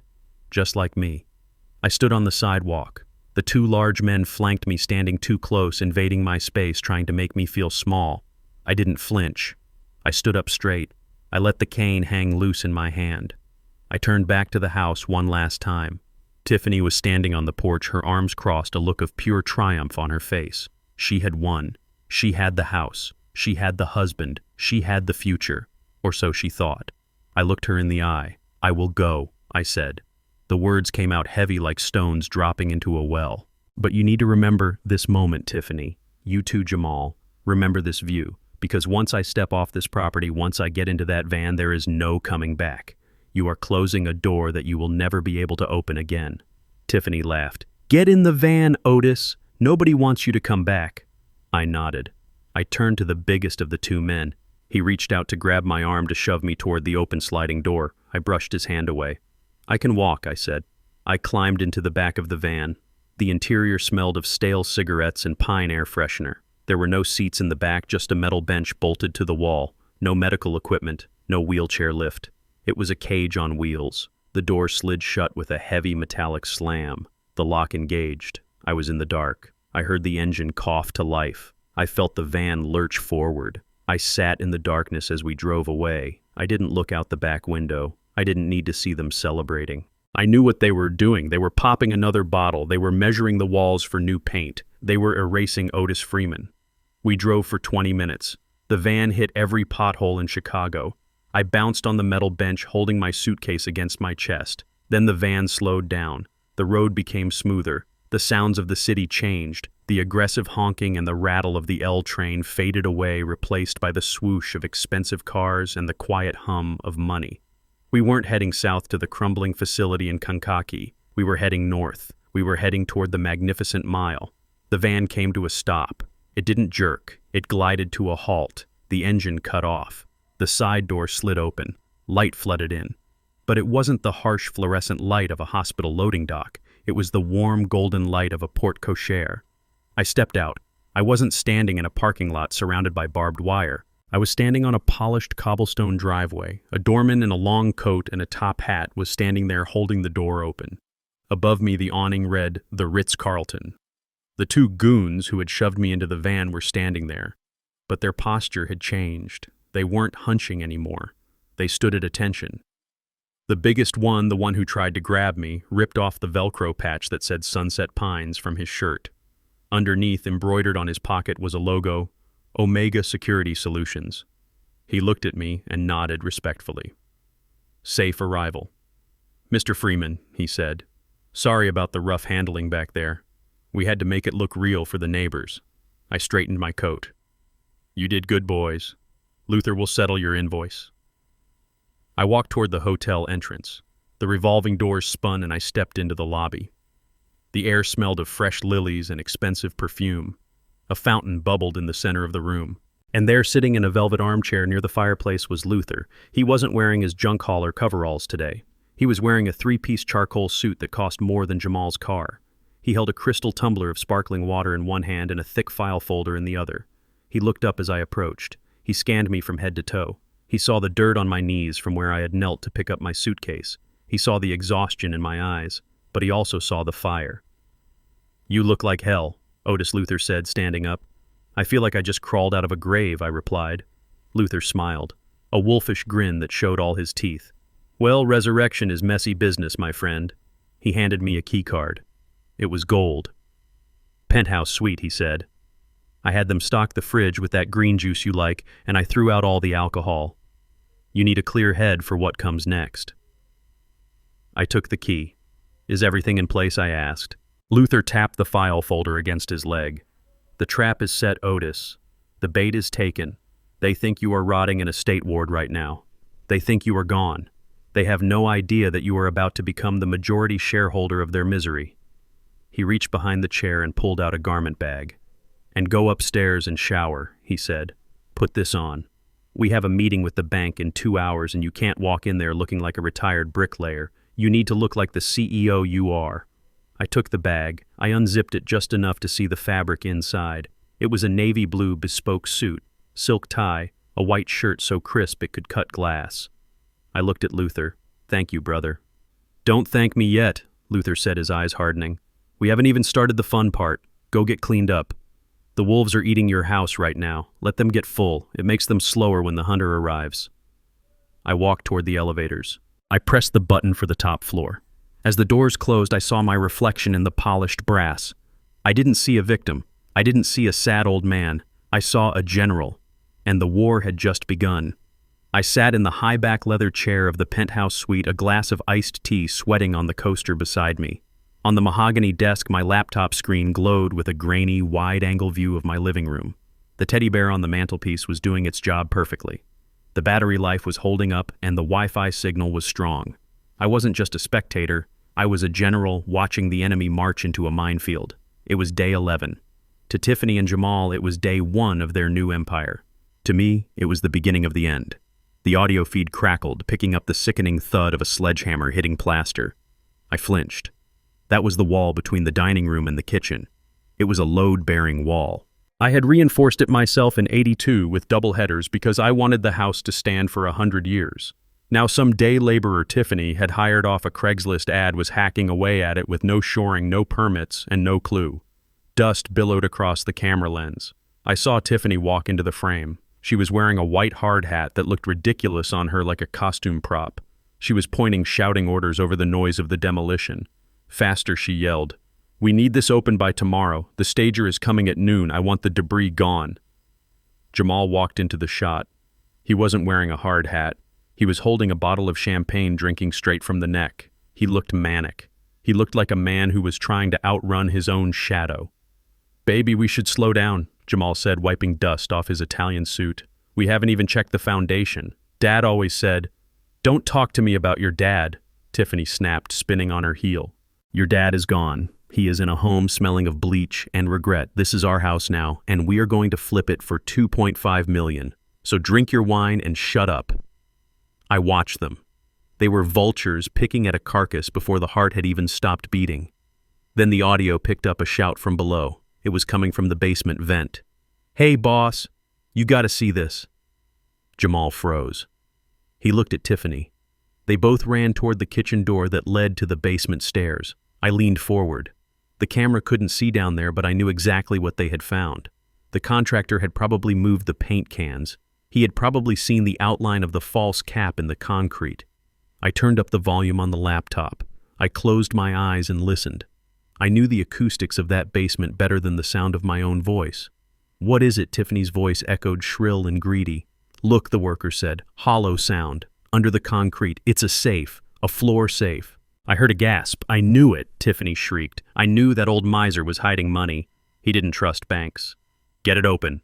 "We can't," the worker said. "It's a dial lock. Steel reinforced. We need a drill or a locksmith." "Call one," Tiffany yelled. "Call the most expensive one you can find. I want that open in an hour." I sat back in my chair at the Ritz. I took a sip of tea. I checked my watch. It was 2 p.m. They were right on schedule. An hour later, the camera showed a man in a blue jumpsuit walking through the living room carrying a heavy drill case. a locksmith. He went downstairs. Then came the high-pitched whine of a diamond-tipped drill bit eating through hardened steel. It went on for 20 minutes. It was an ugly sound of violation. Then silence. I heard the heavy creak of the safe door being levered open. I held my breath. I imagined their faces. I imagined the gold light reflecting in their eyes as they peered into the hole, expecting stacks of cash, expecting bearer bonds, expecting the retirement fund I had supposedly hoarded. "What do you see?"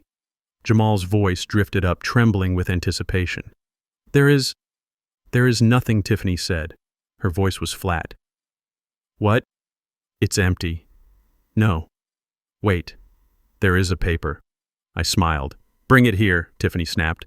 Footsteps thundered up the stairs. Jamal and Tiffany burst back into the living room, right into the view of my camera. Jamal was holding a single sheet of yellow legal pad paper. His hands were shaking so hard the paper was rattling. "Read it," Tiffany screamed. "Read it." Jamal looked at the paper. He looked at the camera, not knowing he was looking at me. He looked terrified. It says, "I taught you how to use a hammer, Jamal, but I never taught you how to be a man." Tiffany snatched the paper from his hand. She crumpled it up and threw it at the wall. "That bastard," she screamed. She grabbed a vase from the mantel, one of the few things of mine she hadn't sold yet, and smashed it on the floor. He played us. He knew. He knew we would look. "Where is the money, Jamal? Where is the money?" "I don't know," Jamal yelled back, backing away from her. "Maybe there isn't any. Maybe he spent it. He didn't spend it. He's a cheap old man. He hid it somewhere else." She started tearing the cushions off the sofa. She ripped the fabric. She was frantic, a wild animal realizing the cage door was locked. She had spent the last of their credit on the demo crew. She was counting on that safe to pay the locksmith. "We are broke, Tiffany," Jamal shouted. "We have nothing. The loan sharks gave me, until Friday." Tiffany stopped destroying the sofa. She stood up, breathing hard, her chest heaving. Her eyes darted around the room. She was calculating. She was cornered, and cornered rats bite. "Sell it," she said. "What the house? Sell it now, today." "We can't," Jamal said. "We haven't finished the renovations. We haven't staged it." "Forget the renovations," Tiffany yelled. "We don't have time for top dollar. We need cash. Right now. Call that investor, the one from the funeral, the shark, whatever his name is. Weiss. Call Weiss." "But he offered 30%. "Under market," Jamal protested. "He is a predator." "I don't care," Tiffany screamed. "We need liquid assets. We sell it to him as is. Quick close. Cash offer. We take the money and we go. Go where? To Europe, you idiot. We take the deposit and we leave. We start over. We get away from your dad, away from the loan sharks, away from this dust pit." "Call him." Jamal pulled out his phone. He dialed. I watched him pace the room. "Mr. Weiss." "Yeah, it's Jamal Freeman." Yeah, we are ready to deal. But we need a deposit today. A big one. Non-refundable. Can you do wire transfer?" Okay, send it." He hung up. He looked at Tiffany. "He is wiring $100,000 as a good faith deposit. The rest comes at closing in 2 weeks. Tiffany let out a scream of joy that sounded more like a sob. She hugged him. "See, we are fine. We are fine. 100 grand. That gets us out. That gets us the tickets. That gets us a new life." She pulled away. "Go pack," she ordered. "Real packing. We aren't staying here tonight. This place gives me the creeps. We are going to the Four Seasons, and we are going shopping. I need new luggage for Paris." Paris. They were going to run. They were going to take the sharks' money and flee the country before the closing documents were even signed. It was fraud on top of fraud. I watched them run upstairs. I watched them come down 10 minutes later with their Louis Vuitton bags. They left the front door unlocked. They left the demolition crew working in the kitchen without supervision. They didn't care about the house anymore. They just cared about the escape. I switched tabs on my laptop. I opened the banking portal for the account Jamal thought was his. It was a joint account we had opened years ago, one I had forgotten to close, or so he thought. I had been monitoring it. I saw the pending transaction. Incoming wire, $100,000 owned. Sender Weiss, Capital Group. It hit. The balance jumped from -400 to 99,600. I watched the GPS tracker on Jamal's car move. They were heading to the luxury dealership on Rush Street, then to the travel agent. They were spending the money. They were buying first-class tickets. They were buying freedom. But they didn't know the rules of the shark they just got in bed with. I knew Weiss. Weiss wasn't just an investor. He was a laundering front for the outfit. You didn't take Weiss's deposit and run. You delivered the deed or you delivered your kneecaps. And they couldn't deliver the deed. Because the deed wasn't theirs to give. I picked up my phone. I called Luther. They took the deposit, I said. 100 grand. And they are spending it right now. Luther chuckled. It was a dark, dry sound. That is grand larceny Otis. And fraud by wire. And if Weiss finds out... He will find out, I said. Because you are going to tell him. But not yet. Let them buy the tickets. Let them buy the suits. Let them taste the champagne. When do we drop the hammer, Luther asked. Tomorrow, I said. When they try to board that plane. I hung up. I looked at the screen. The house was empty now except for the workers destroying my dining room. Dust was settling on the floor where Coretta used to dance. Enjoy your night in Paris, son, I whispered to the screen. Because it is going to be a long flight home in handcuffs. I closed the laptop. I stood up and walked to the window of the penthouse. The city lights were twinkling below me. Somewhere down there, my son was buying a $5,000 watch with stolen money thinking he had outsmarted the old man. He forgot one thing. I built this city. I knew where all the bodies were buried, and I knew exactly how deep to dig the hole for the next one. The notification on my laptop screen blinked red, a silent alarm that signaled the beginning of the end for my son's high-flying escape plan. I was sitting on the velvet sofa in the Ritz-Carlton suite, sipping a glass of iced water with a slice of lemon, watching the digital trail of my son's desperation unfold in real time. It was 10 in the morning on day 11.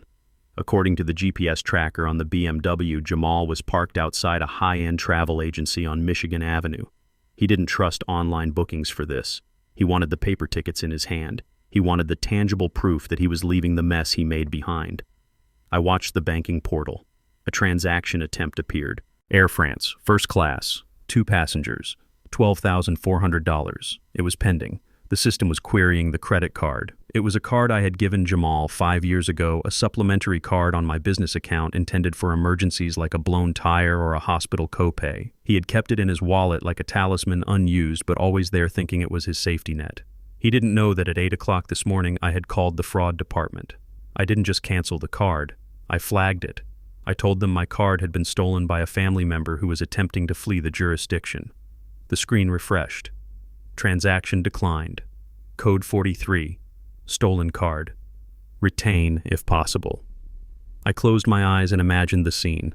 I didn't need a camera to see it. I knew my son. I knew his arrogance. I knew how he stood when he was trying to impress people, leaning forward, flashing his watch, smiling that charming smile that had gotten him out of trouble since kindergarten. Jamal was standing at the mahogany counter of the travel agency. The agent, probably a polite woman with a silk scarf tied around her neck, had just handed the card back to him with 2 fingers, her smile tight and apologetic. "I am sorry, sir," she would say. "The card has been declined." Jamal would laugh. A nervous, incredulous laugh. He would push the card back toward her. "That is impossible," he would say, his voice rising just enough to draw attention. "That is a black card. There is no limit. Run it again. It must be your machine." She would run it again. The result would remain the same. The silence would stretch. The people in the line behind him would start to shift their weight, checking their phones, judging him. The rich don't get declined. Only the pretenders do. I watched the GPS dot. It didn't move. He was still there. He was making the call. My burner phone was silent, but I knew who he was calling. He wasn't calling me. He thought I was drooling in a state facility. He was calling the number on the back of the card. He was calling the platinum service line, expecting to yell at a manager and get an apology. I picked up my own phone and dialed into the bank's automated service, entering my admin code to listen to the customer service recordings. I had set this up years ago for quality control on my business accounts. Now it was my entertainment. I heard the recording start. "This is Jamal Freeman," my son shouted. "I am standing at a travel agency and you guys are embarrassing me. My card is being declined. Fix it, now." There was a pause. The calm voice of the bank representative came on the line. "Security verification, please." Mother's maiden name, Williams Jamal, snapped. "Thank you, Mr. Freeman. I see the flag on the account." "The card has been reported stolen," Stolen. Jamal's voice cracked. It is in my hand. I am the authorized user. I see that, sir. The representative said, her voice dropping a degree in temperature. But the primary account holder, Mr. Otis Freeman, contacted us this morning. He stated that the card is in the possession of an unauthorized party who is attempting to make fraudulent purchases. He has requested a full fraud investigation. We have been instructed to freeze all assets linked to this social security number and notify local law enforcement if any transaction over $5,000 is attempted. Jamal went silent. I could hear his breathing. It was ragged fast. The walls were closing in. My father is confused, Jamal stammered, trying to regain his footing. He is ill. He doesn't know what he is saying. I have power of attorney.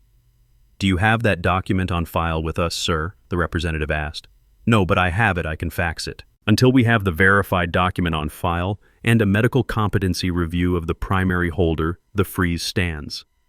And, sir, what since the transaction attempted was over $10,000 and the fraud alert is active, I am required to inform you that this location has been flagged. I advise you to remain where you are if you wish to speak with the authorities to clear this up. Click. The line went dead. Jamal didn't wait for the police. The GPS dot on my screen started moving.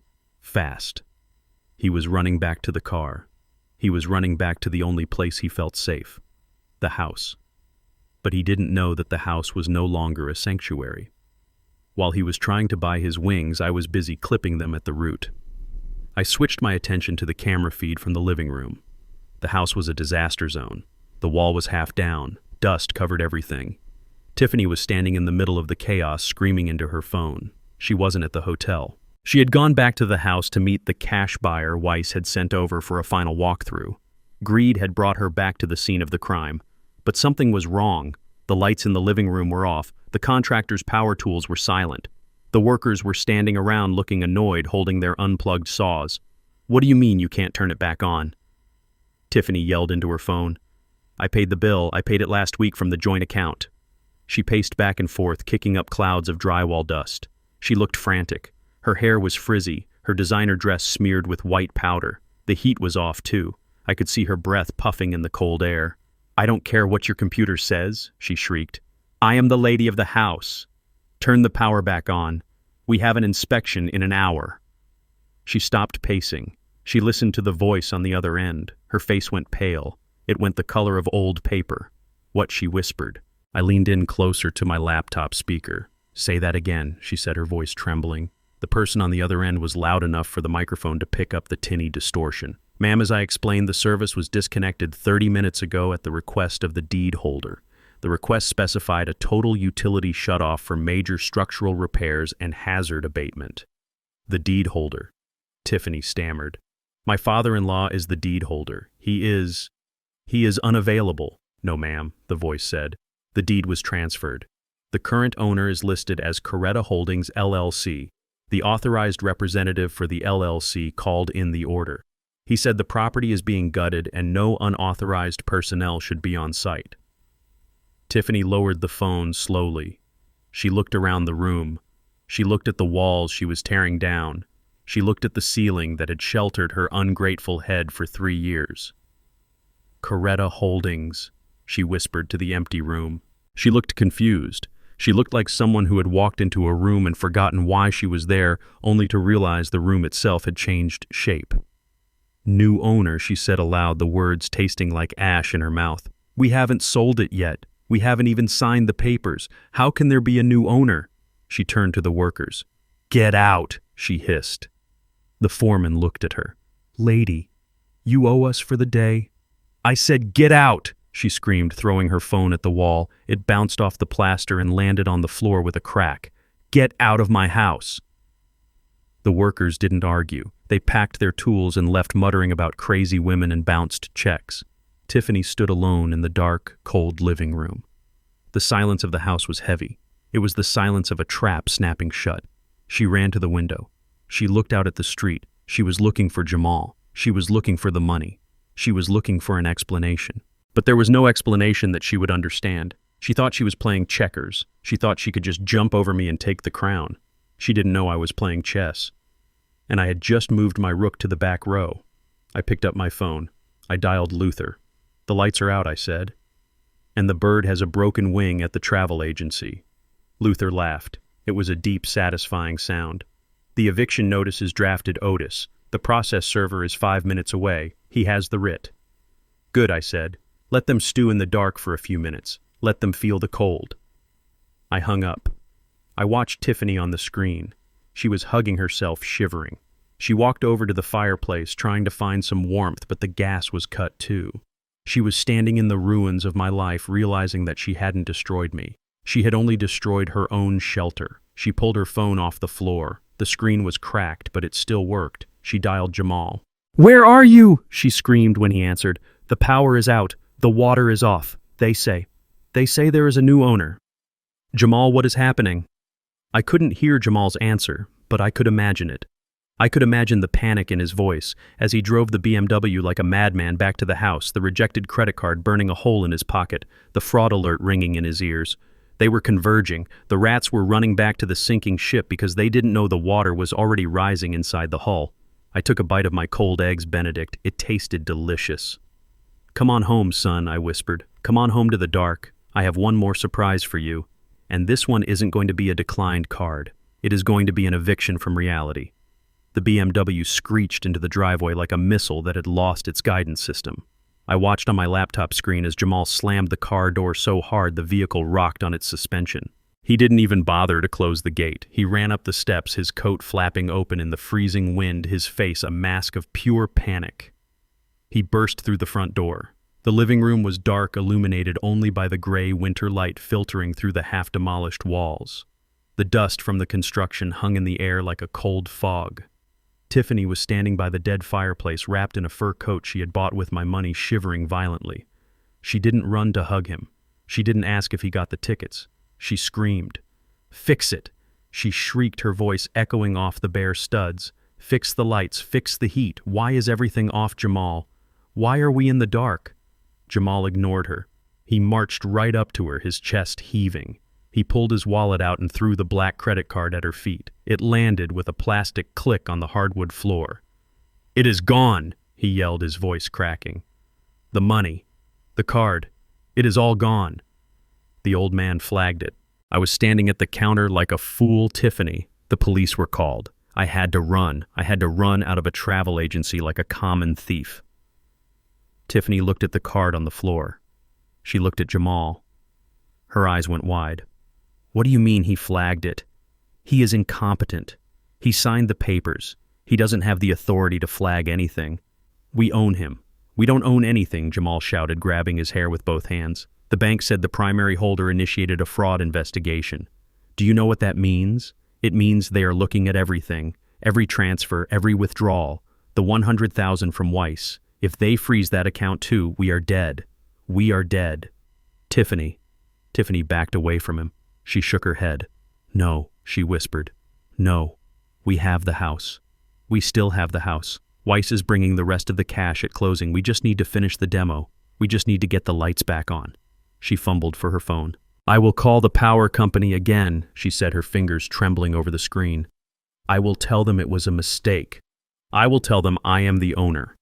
She didn't get the chance to dial. A knock echoed through the house. It wasn't a polite tap. It was 3 heavy, authoritative thuds on the front door. It sounded like a judge's gavel. They both froze. They looked at the door. "Is it the police?" Tiffany whispered, her face draining of color. Jamal didn't answer. He walked slowly to the door. He peered through the peephole. He opened it. Standing on the porch was not a police officer. It was a man in a long charcoal trench coat and a fedora. He carried a leather briefcase that looked older than Jamal. He had a face like carved granite and eyes that didn't blink. "Can I help you?" Jamal asked, his voice shaking. "Mr. Jamal Freeman," the man asked. His voice was deep, smooth, and utterly devoid of warmth. "Yes." "And Mrs. Tiffany Freeman." She stepped into the hallway clutching her fur coat. "Who are you?"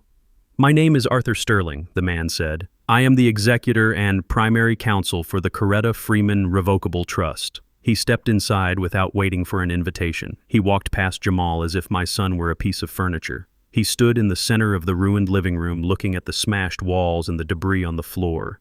He took a handkerchief from his pocket and covered his nose. "You have done significant damage to the asset," Mr. Sterling noted dryly. "That will be deducted from your personal liability." Asset Tiffany snapped, finding her courage in her anger. "This is our house.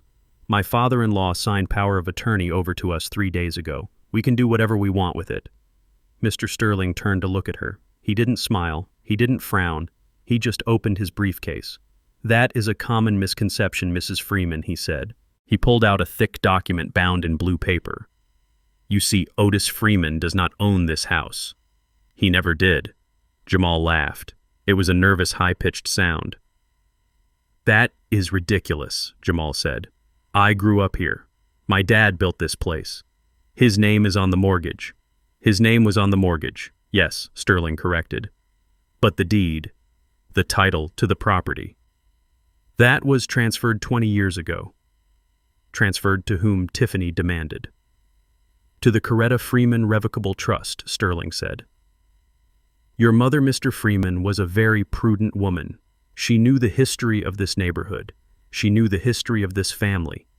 And she knew that grief can make a man vulnerable." He opened the document. He pointed to a paragraph highlighted in yellow. When Coretta Freeman passed, the terms of the trust became absolute. Otis Freeman was granted a lifetime right of occupancy, a life estate. He could live here until his death free of charge, provided he maintained the property. So what Tiffany said, he is incompetent. We are his guardians. We act for him. The trust surely allows for medical necessity, Sterling said. And that brings us to the Omega Clause. He turned the page. The trust stipulates that the primary beneficiary, Otis Freeman, must reside in the home. However, there is a specific provision regarding involuntary displacement. Sterling began to read aloud. His voice filled the cold room. "If at any time Otis Freeman is removed from the premises against his will, or if he is coerced, tricked, or forced into signing away his residency rights under duress or false pretenses of medical incompetence, the life estate is immediately terminated." He looked up at them. "And furthermore, if such an event occurs, all rights of inheritance, occupancy, or use by any lineal descendants or their spouses are instantly and irrevocably revoked." Jamal stared at him. He blinked. "What does that mean?" Jamal whispered. "It means, Mr. Freeman, that the moment you forced your father out of this house, you disinherited yourself." Sterling closed the binder with a snap. "The property now reverts to the secondary beneficiary listed in the trust." "Who is the secondary beneficiary?" Tiffany asked, her voice barely a squeak. "The Southside Home for At-Risk Youth," Sterling said. "A charitable organization. As of this morning, when your father's residency was officially terminated by your actions, this house became the property of a non-profit. You are currently trespassing on charitable land." "No," Jamal said. He backed away, shaking his head. "No, that is not possible. Dad signed the power of attorney. He gave us the right to make decisions. It was legal." Sterling reached into his briefcase again. He pulled out a copy of the paper Jamal had forced me to sign in the kitchen. The one with the shaky signature. The one with the little dot after the S. "This document?" Sterling asked. "Yes," Jamal shouted. "That proves we have authority." "On the contrary," Sterling said, "this document proves you triggered the clause." He held it up. "You used this document to declare him incompetent. You used this document to justify moving him to a state facility. By signing this and by physically removing him from the home, you provided the legal proof required to activate the penalty clause. You signed your own eviction notice, Mr. Freeman. You pulled the trigger on the gun that was pointed at your own head." Jamal looked at the paper. He looked at his signature on the witness line. He looked at Tiffany. "You told me to get him to sign it," Jamal whispered. "You told me it would give us control. I told you to get the house," Tiffany screamed at him. "I didn't know his dead wife had a trust from 20 years ago. How was I supposed to know?" She turned on Sterling. "We can fight this. We will sue. We have rights. We have possession. Possession of a stolen asset is not a right, Mrs. Freeman," Sterling said calmly. "And as for fighting it..."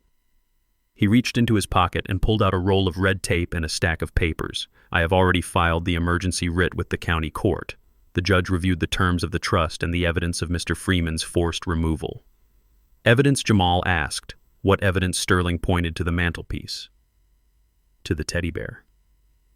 Your father may have been grieving, but he was not blind. And neither was the trust. Jamal looked at the bear. He walked over to it. He picked it up. He turned it around.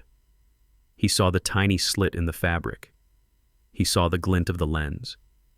He dropped the bear as if it were burning. He recorded us. Jamal breathed. Sterling didn't answer. He walked to the front door. He slapped a bright orange sticker on the glass. Notice to vacate it, read in bold black letters. You have 24 hours to remove your personal effects, Sterling said, checking his watch. The locks will be changed tomorrow at noon. Anyone found on the premises after that time will be arrested for criminal trespassing and destruction of charitable property. He looked at the hole in the wall. And you will be billed for the repairs to the dining room. The trust has very aggressive lawyers. Sterling tipped his hat. He walked out the door, leaving it open. The cold wind rushed in, swirling the dust, freezing the tears on Tiffany's face. Jamal sank to his knees on the floor. He held his head in his hands. We did this, he moaned. We did this to ourselves. Tiffany didn't cry. She stared at the orange sticker on the door. She stared at it with the eyes of a woman who was watching her life burn down and trying to figure out if she could sue the fire for heat damage. I sat in my hotel room watching them on the screen. I watched my son crumble. I watched his wife calculate. I took a sip of my water. The house didn't belong to them. It never did. It belonged to Coretta. And even from the other side, she was protecting me. She was cleaning house one last time. I closed the laptop. I didn't need to watch the rest. I knew what would happen. The rats would turn on each other. The panic would set in. And tomorrow when the sun came up over Chicago, my house would be empty, silent, and safe. And I would be the one holding the keys. The 24-hour clock was ticking down like a bomb, and Tiffany was trying to loot the wreckage before the explosion. I watched from the back of the black town car parked down the street. The house, my beautiful Greystone, looked like it was vomiting its contents onto the lawn. Tiffany wasn't waiting for estate liquidators anymore. She had opened the front door and was selling my life to anyone with cash and a truck. I saw a man walk out with my dining room chairs, the ones Coretta had reupholstered the year before she died. He handed Tiffany a wad of bills. She shoved them into her bra. She looked wild. Her hair was matted, her makeup smeared. She wasn't the arrogant queen of real estate anymore. She was a scavenger picking meat off a bone. Jamal was sitting on the front steps, head in his hands. He wasn't helping. He was just watching the end of the world. He looked small. He looked like the boy who used to cry when he scraped his knee waiting for me to come pick him up. But I wasn't coming to pick him up this time. I was coming to put him down. It is time, I said to the man sitting next to me. Sheriff Marcus Davis nodded. He adjusted his hat. He was a big man with shoulders like a linebacker and a face that had seen everything the South Side had to offer. I had known him since he was a rookie. 10 years ago, his house burned down in an electrical fire. He had no insurance. I took my crew over there on a Saturday. We rebuilt his roof, his walls, his life. I never sent him a bill. He never forgot. Let's go get your house back, Mr. Freeman, Davis said. He signaled the driver. We rolled up to the curb. Behind us, 2 squad cars pulled in their lights, flashing silent blue and red against the gray afternoon sky. The buyers on the lawn scattered like roaches when the kitchen light turns on. They dropped lamps and boxes and ran for their cars. Tiffany froze. She stood on the porch, clutching a silver candlestick in one hand. She saw the police cars. Then she saw me step out of the town car. I wasn't wearing my work coat. I was wearing my Navy suit. I stood tall. I walked up the driveway with Sheriff Davis beside me. What is this? Tiffany screamed, her voice cracking. You can't be here. You are trespassing. We have until noon. Sheriff Davis walked up the steps.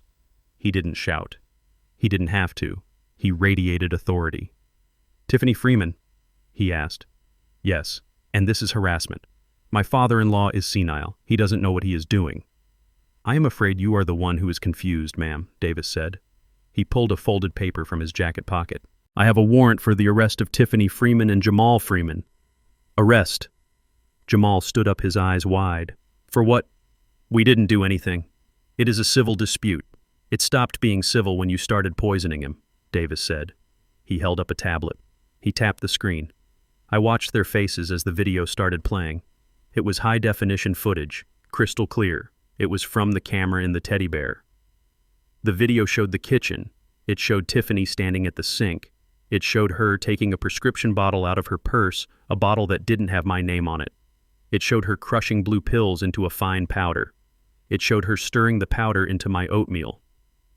Then the audio kicked in. Make sure he eats it all, Tiffany's voice said on the recording. Dr. Evans says 2 doses should make him hallucinate. If he starts screaming, record it. We need him to look crazy for the judge, Jamal's voice answered. Are you sure it won't kill him? His heart is weak. If he dies, he dies, Tiffany said. The probate is faster than a guardianship hearing anyway. The video ended. Jamal stared at the screen. He looked at Tiffany. He looked at me. He looked like he was going to be sick. You recorded us, Tiffany whispered. I stepped forward. I recorded everything I said, every word, every plan, every time you called me a burden, every time you wished I was dead. That is illegal, Tiffany shrieked. You can't use that. It is entrapment. It is security footage in my own home, I said calmly, and it is admissible when it captures a felony in progress. Sheriff Davis signaled his deputies. They moved up the stairs. Tiffany backed away. She bumped into the doorframe. She looked for an escape route, but there was none. She looked at her purse, the expensive designer bag sitting on the porch railing. She lunged for it. One of the deputies was faster. He grabbed the bag. Hey, that is private property, she yelled. The deputy opened the bag. He dug past the cash she had been hoarding all morning. He pulled out a small orange prescription bottle. It had no label. Is this it? The deputy asked. Sheriff Davis took the bottle. He opened it. He poured a few blue pills into his gloved hand. Benzodiazepines, Davis said. High grade. Street value is high. And without a prescription possessing this amount is a felony. Administering it to a non-consenting adult with intent to harm, that is attempted poisoning, that is elder abuse, that is assault with a deadly weapon. Tiffany's face crumbled. The arrogance, the anger, the greed, it all washed away, leaving only naked fear. I didn't mean it, she stammered. It was just to calm him down. He was agitated. Jamal, tell them he was crazy. Jamal didn't say a word. He was looking at me. He was crying silently. Dad, he whispered. I didn't know she said that. About you dying. I didn't know. I looked at him. I looked at the son I had protected for 40 years. I remembered the day I paid off the church. I remembered the day I paid his tuition. I remembered every time I caught him when he fell. You knew enough, son, I said. You knew she was drugging me. You held the camera while I was on the floor shaking. You watched me fall and you didn't help me up. You just made sure I was in the frame. But I was scared, he sobbed. We were broke. I just wanted to start over. You don't start over by ending someone else, I said. Sheriff Davis nodded to the deputies. Cuff them. The deputies moved in. They grabbed Jamal first. He didn't fight. He put his hands behind his back, his head hung low. The click of the handcuffs was a sharp, final sound in the cold air. Tiffany fought. She screamed. She kicked. She tried to bite the deputy's hand. Get off me! Do you know who I am? I am a victim. That old man is evil. He set us up. They dragged her down the steps. She lost a shoe. Her fur coat slipped off her shoulder, dragging in the mud. She looked at me as they pushed her toward the squad car. Her eyes were full of hate. You will rot in hell, Otis, she screamed. You will die alone in this house. I watched her. I didn't feel anger anymore. I just felt tired. I may die alone, Tiffany, I said, though she couldn't hear me over her own screaming, but I will die a free man, and I will die with a clean conscience. They shoved her into the back seat. The door slammed shut. Jamal was next. He stopped before he got into the car. He looked at me one last time. I am sorry, Dad, he said. I looked at him. I wanted to say, I forgive you. I wanted to say it will be okay, but that would be a lie, and I was done with lies. Goodbye, Jamal, I said. He got into the car. Sheriff Davis stood next to me on the porch. We watched the squad cars pull away. The sirens were off, but the lights were still flashing, painting the neighborhood in blue and red. The neighbors were out on their porches. Mrs. Higgins from next door. Mr. Johnson from across the street. They were watching. They saw the truth. They saw who the villain was and who the victim was. "You okay?" Otis Davis asked. I looked at the house. The front door was open. The living room was wrecked. My things were scattered on the lawn. It looked like a war zone. "I am standing, Marcus," I said. "That is enough for today." Davis nodded. He handed me a set of keys. "We changed the locks an hour ago," he said, "just like the lawyer asked. Nobody gets in without these." I took the keys. They felt heavy in my hand. They felt like responsibility. "Do you need a ride back to the hotel?" Davis asked. "Or do you want to stay here?" I looked at the empty, broken house. I couldn't stay here tonight. The ghosts were too loud. "Take me back to the Ritz," I said. "I have a bottle of champagne on ice. And I think I finally have something to celebrate." We walked down the steps.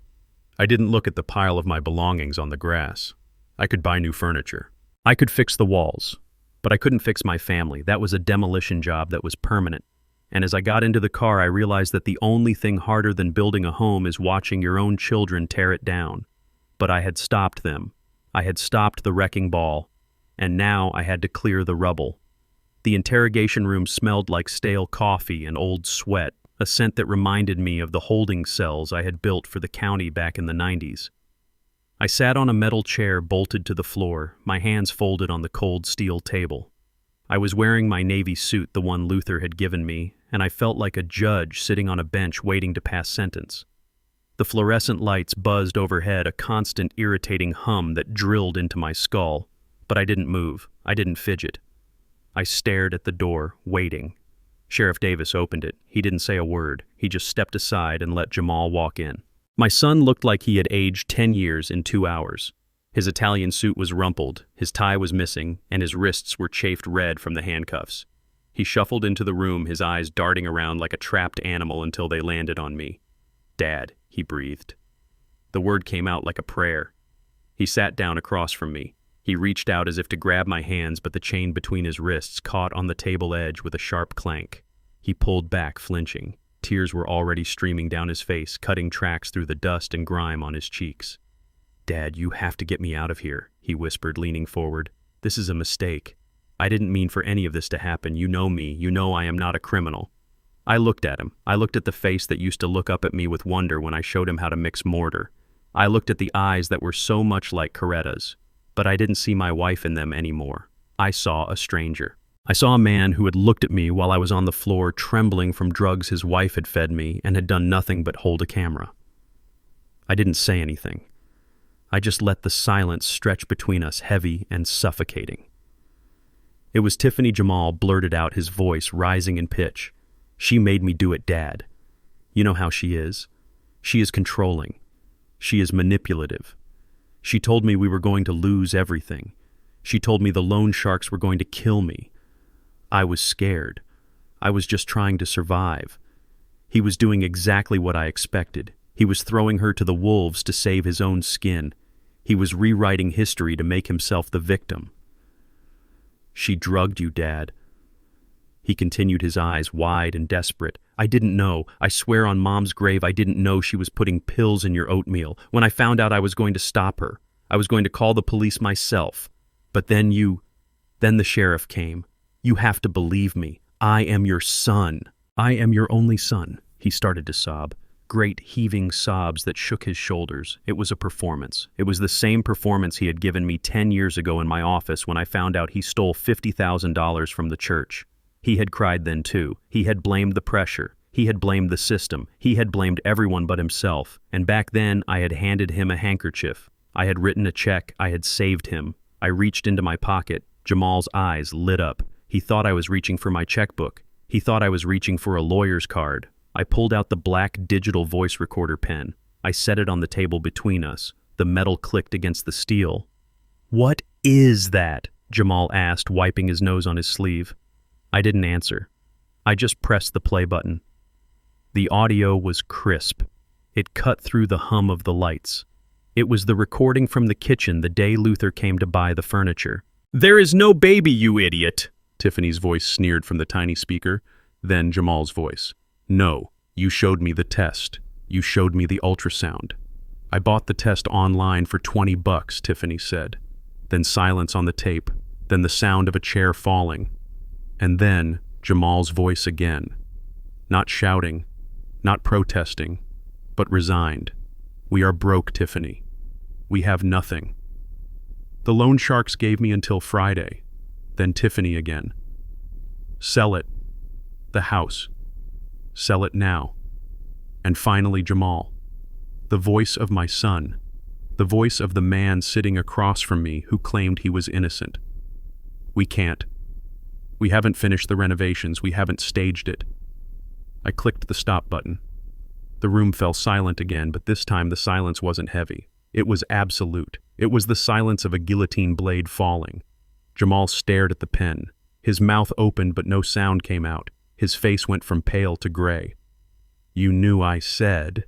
My voice was soft, but it filled the room. You knew there was no baby. You found out in the kitchen, and you didn't come to find me. You didn't call the police. You didn't try to stop her. Dad, You got on the phone, I continued, my voice hardening. You called Weiss. You asked for the wire transfer. You took the money. You booked the tickets to Paris. You weren't running away from her, Jamal. You were running away with her. You were going to leave me in a state facility to rot while you drank champagne in Europe on my dime. No, Dad. Please, he begged, reaching for me again. I was confused. I was in shock. I didn't know what I was doing. You knew exactly what you were doing, I said. You were doing what you have always done. You were taking the easy way out. You were stealing what you didn't earn because you were too weak to build anything of your own. I stood up. The chair scraped against the floor. Jamal looked up at me, terrified. He looked small. He looked like a bug under a microscope. I protected you, I said. When you stole from the church, I paid it back. When you failed out of school, I paid the tuition. When you couldn't pay your rent, I paid the landlord. I thought I was helping you. I thought I was being a good father. I leaned over the table. I looked deep into his eyes. But I wasn't helping you, I said. I was crippling you. I taught you that there were no consequences. I taught you that Daddy would always fix it. Well, guess what, son?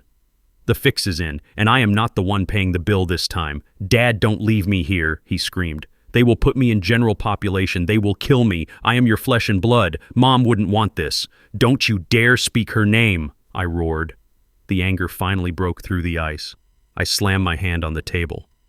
Do not let her name cross your lips. She loved you. She believed in you. And you repaid her by throwing her clothes in a garbage bag and trying to sell her house before she was even cold in the ground. I straightened up. I adjusted my jacket. I felt a strange sensation in my chest. It wasn't pain. It was a severing. It was the feeling of a cord being cut. I don't have a son, I said. My voice was calm again. Cold. Jamal froze. What he whispered. The boy I raised, I said, looking past him at the concrete wall. The boy who used to sit on my lap and draw pictures of skyscrapers. The boy who cried when his goldfish died. That boy is dead. He died a long time ago. And I don't know who you are, but you are just a thief, and you are a stranger to me. I turned to the door. Dad. Wait, I can change. I can get help. Please, I knocked on the metal door. Sheriff Davis opened it immediately. He looked at me, then at Jamal. He saw the tears on Jamal's face. He saw the stone on mine. Are we done here, Mr. Freeman? Davis asked. Yes, Sheriff, I said. We are done. Process him. Full charges. No bail. I walked out into the hallway. Jamal's screams followed me. Daddy, please. The heavy steel door slammed shut, cutting off the sound. I stood in the hallway for a moment, listening to the hum of the station. I took a deep breath. The air smelled of floor wax and justice. I walked toward the exit. My heart was heavier than it had ever been. It is a terrible thing to bury a child, but it is a worse thing to have to bury them while they are still breathing because they have become something you cannot recognize. I walked out into the night. The air was crisp. The city lights were bright. I was alone. Coretta was gone. Jamal was gone. The house was empty. But as I walked down the steps of the police station, I didn't feel weak. I felt light. The burden of carrying a grown man on my back for 40 years was gone. I had cut the weight loose, and for the first time in a long time, I could stand up straight. The fallout didn't stop at the police station door. It rippled out into the streets, into the dark corners of the city where agreements are written in blood, not ink. I was sitting in the back office of the station drinking a cup of coffee that tasted like mud when Luther walked in. He didn't look triumphant. He looked grim. He placed a single sheet of paper on the desk in front of me. It was a fax. The header was from a law firm I didn't recognize, but the name at the bottom was one I knew all too well. Weiss Capital Group. "You know what this is," Otis Luther said, his voice low. I nodded. It was a demand letter, but not the polite kind. It was a notification that Mr. Weiss was aware of the arrest, aware of the fraud, and was demanding the immediate return of his $100,000 good faith deposit. The timeline given wasn't 30 days, it was 24 hours. "He wants his money," I said. "He wants it now," Luther replied, "and if he doesn't get it, he isn't going to sue them. He's going to send people to see them. And prison walls aren't thick enough to stop Weiss's reach." I looked at the clock on the wall. It was 3 in the morning. Down the hall in the holding cells, my son and his wife were sitting on concrete benches. They thought the police were their biggest problem. They didn't know that a shark was circling the tank, and he smelled blood. Sheriff Davis stuck his head in the door. "Their lawyers are here," he said. "Public defenders. They are requesting a joint meeting to discuss bail strategy. They want to know about assets." I stood up. "Let me watch," I said. "I need to see this." Davis led me to the observation room. It was a small, dark closet with a one-way mirror looking into the conference room. Inside, Jamal and Tiffany were sitting at a long table separated by 2 exhausted-looking attorneys. They were still in their funeral clothes, but the finery was ruined. Jamal's shirt was torn. Tiffany's mascara had run down her face like black tears. They weren't looking at each other. They were looking at the table, their hands cuffed to the steel bar running underneath it. "We have a problem," the first lawyer said. He was a young man with messy hair, clearly overworked. "The prosecutor is asking for a high bail. Flight risk. Given the attempt to purchase tickets to Paris, the judge is likely to set it at $500,000. We need 10% to get you out, $50,000. Cash." Tiffany's head snapped up. Her eyes were wild, desperate. "We have it," she said quickly. "We have money, we have the deposit." "What deposit?" the lawyer asked. "The buyer," she stammered. "Weiss. He wired us $100,000 yesterday. It is in the joint account. Just use that. Get us out." The lawyer looked at his notes. He frowned. "Mrs. Freeman, that account is frozen. The primary holder, Otis Freeman, flagged it for fraud. But even if it wasn't frozen, the money isn't there." "What?" Jamal whispered. His face went gray. "We reviewed the transaction history provided by the police," the lawyer said. "In the 6 hours between the wire hitting the account and your arrest, $98,000 was spent." "No," Tiffany said, shaking her head. "That is impossible. We just bought a few things."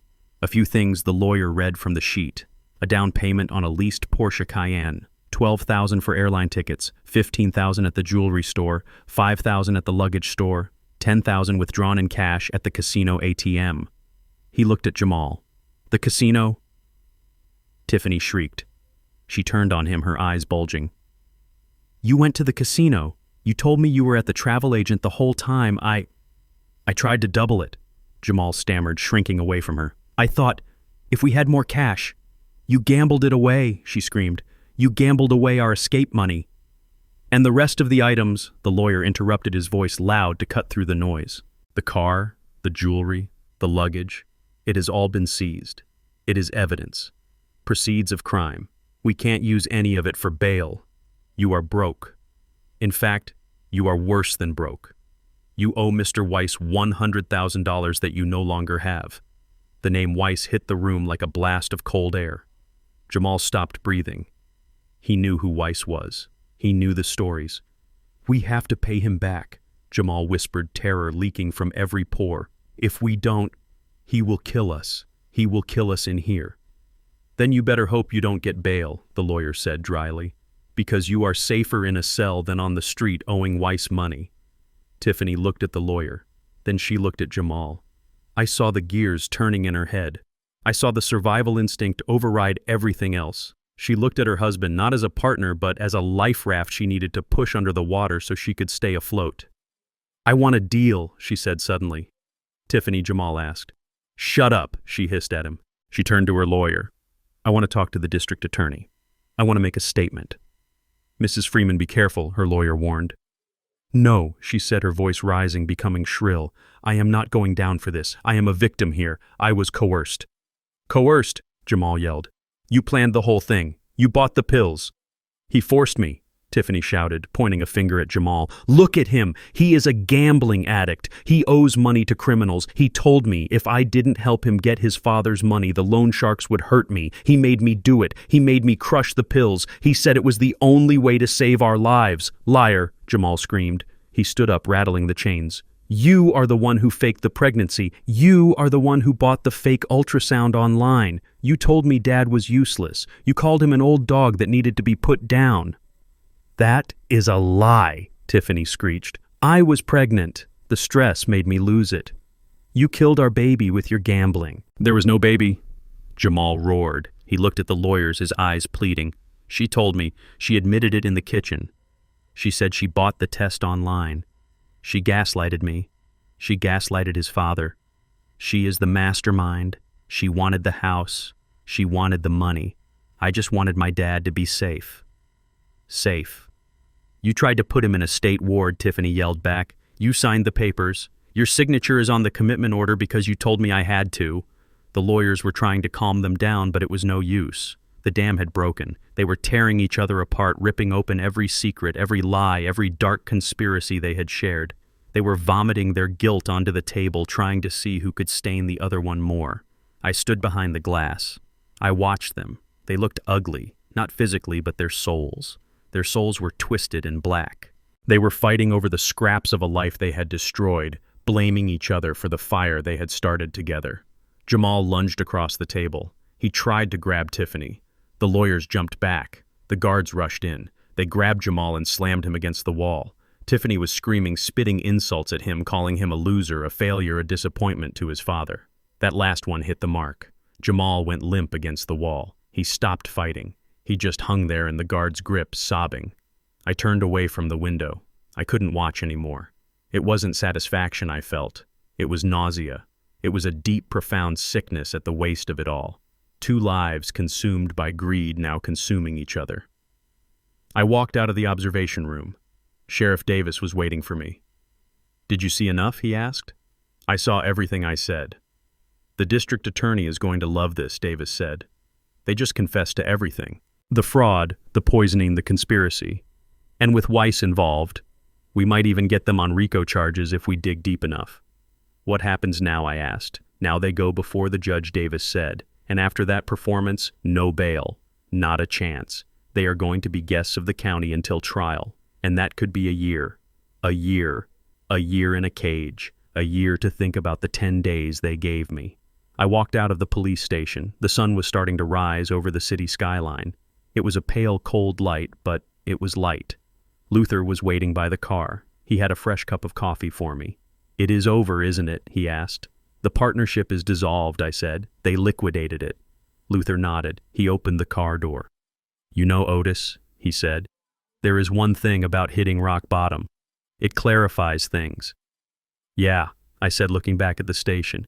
It clarifies that some people belong there. I got into the car. I was tired. My bones ached. I felt every one of my 73 years. But I also felt lighter. The tumor had been cut out. The wound would leave a scar, a big one, but it wouldn't kill me. Take me to the lake, I told the driver. I want to see the water. We drove to the lake shore. I got out and walked to the edge. The water was gray and choppy, slamming against the concrete.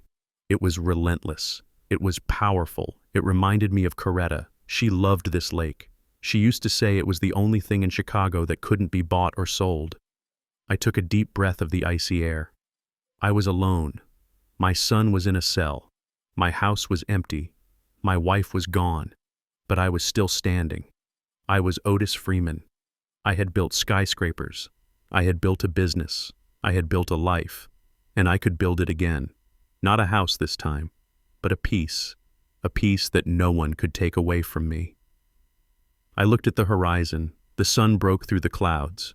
It was a new day, and for the first time in a long time, the time belonged to me. The gavel came down one last time 6 months after I walked out of my house, and the sound was like a coffin lid slamming shut. I was sitting in the back row of the courtroom, my hands resting on the head of my cane, watching the final act of the tragedy my son had written for himself. The air in the room was stale, recycled, and heavy with the scent of ruined lives. Tiffany stood up when the judge read her sentence. She wasn't wearing designer clothes anymore. She was wearing a gray county jumpsuit that hung loosely on her frame. Her hair, once her pride and joy, was pulled back in a messy bun, showing the dark roots of her natural color. She looked older. She looked hard. 5 years, the judge said. 5 years in state prison for elder abuse, attempted poisoning, conspiracy to commit fraud, and grand larceny. Tiffany didn't scream this time. She didn't fight. She just let out a low, keening sound like an animal caught in a trap that realizes chewing its own leg off isn't going to work. She looked back at me over her shoulder. There was no hate left in her eyes, just a terrifying emptiness. She knew where she was going. She knew that the women in Stateville didn't care about her real estate license or her fake high society status. She was just fresh meat. Then it was Jamal's turn. He stood up. He was shaking. His cheap suit provided by his public defender was 2 sizes too big. He looked like a child playing dress-up in his father's clothes. Mr. Freeman, the judge said, looking over his glasses with a mixture of pity and disgust. Your cooperation with the prosecution and your testimony against your wife have earned you leniency regarding the prison time. Jamal let out a breath he seemed to have been holding for 6 months. However, the judge continued, his voice hardening. Your actions were despicable. You betrayed the man who gave you life. You stole from the woman who raised you. Therefore, I am sentencing you to 5 years of probation. You are ordered to pay restitution in the amount of $150,000 to the estate of Otis Freeman. Your CPA license is hereby permanently revoked.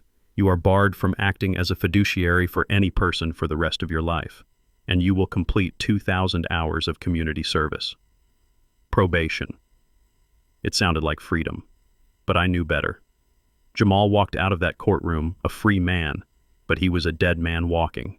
He had no job. He had no license. He had a criminal record that would flag on every background check. He had debt collectors chasing him for the money he owed Weiss, money he could no longer steal from me to pay back. He was 40 years old, and he had absolutely nothing. I didn't wait to talk to him. I stood up and walked out. Luther was waiting for me in the hallway. It is done, Luther said. It is done, I agreed. We walked out into the bright Chicago afternoon. The sun was shining, but it didn't feel like a victory. It felt like a surgery. The tumor was gone, but the patient was still bleeding. I went back to work, not to the Ritz. I had checked out of there a month ago. I moved into a small apartment in the city closer to the project, the Greystone. My house. I wasn't living there. I would never live there again. The memories were too tainted. Instead, I had done what I should have done years ago. I donated the property to the trust just as Sterling had threatened. But I didn't just hand over the keys. I took charge of the renovation. We were turning it into the Coretta Freeman Community Center, a place for at-risk youth to learn trades, carpentry, plumbing, electrical work. I was going to teach these kids how to build a life with their hands so they wouldn't have to steal one like my son. 3 days after the trial, I was standing on the front lawn of the Greystone. The construction crew was buzzing around me. The sound of saws and hammers filled the air, a symphony of progress. I was wearing my hard hat and my old canvas coat, holding a set of blueprints. We were reinforcing the foundation, making it stronger than it had ever been. I saw a figure walking up the street. He was walking slow, head down, hands shoved deep into the pockets of a thin windbreaker that wasn't warm enough for the October chill. He stopped at the edge of the property. He looked at the sign we had put up. Coretta Freeman Center, Building Futures. It was Jamal. He looked gaunt. His face was covered in patchy stubble. He looked like the men I used to hire off the street corner for day labor, the ones who had lost their way and just needed a sandwich and a few bucks. He saw me. He hesitated. Then he walked up the driveway. The other workers stopped and looked at him. They knew who he was. They knew what he had done. They tightened their grips on their hammers, ready to defend me. I raised a hand to wave them off. Let him come. Jamal stopped 5 feet away from me. He didn't look at the house. He couldn't. The shame was radiating off him like heat. Hi, Dad, he whispered. I folded the blueprints. I looked him up and down. Jamal, I said. I heard what you are doing with the place, he said, his voice cracking. Mom would have liked this. She would have, I said. She always wanted a full house. Now she is going to get one. He nodded. He shifted his weight from one foot to the other. He looked at his worn-out sneakers. "I tried to get a job, Dad," he said.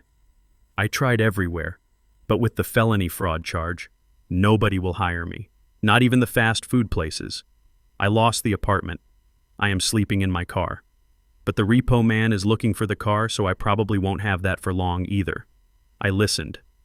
I didn't offer him a room. I didn't offer to call a friend. Those days were over. "I haven't eaten since yesterday," he said. The words were barely audible. He looked up at me then. His eyes were wet. "Dad, I am hungry. Can you spare $20 just for a meal? Please." It was the moment of truth. The old Otis, the father who covered up the church theft, the father who paid the tuition, would have pulled out his wallet. He would have given him 100. He would have taken him to dinner. He would have started the cycle all over again. But that Otis was dead.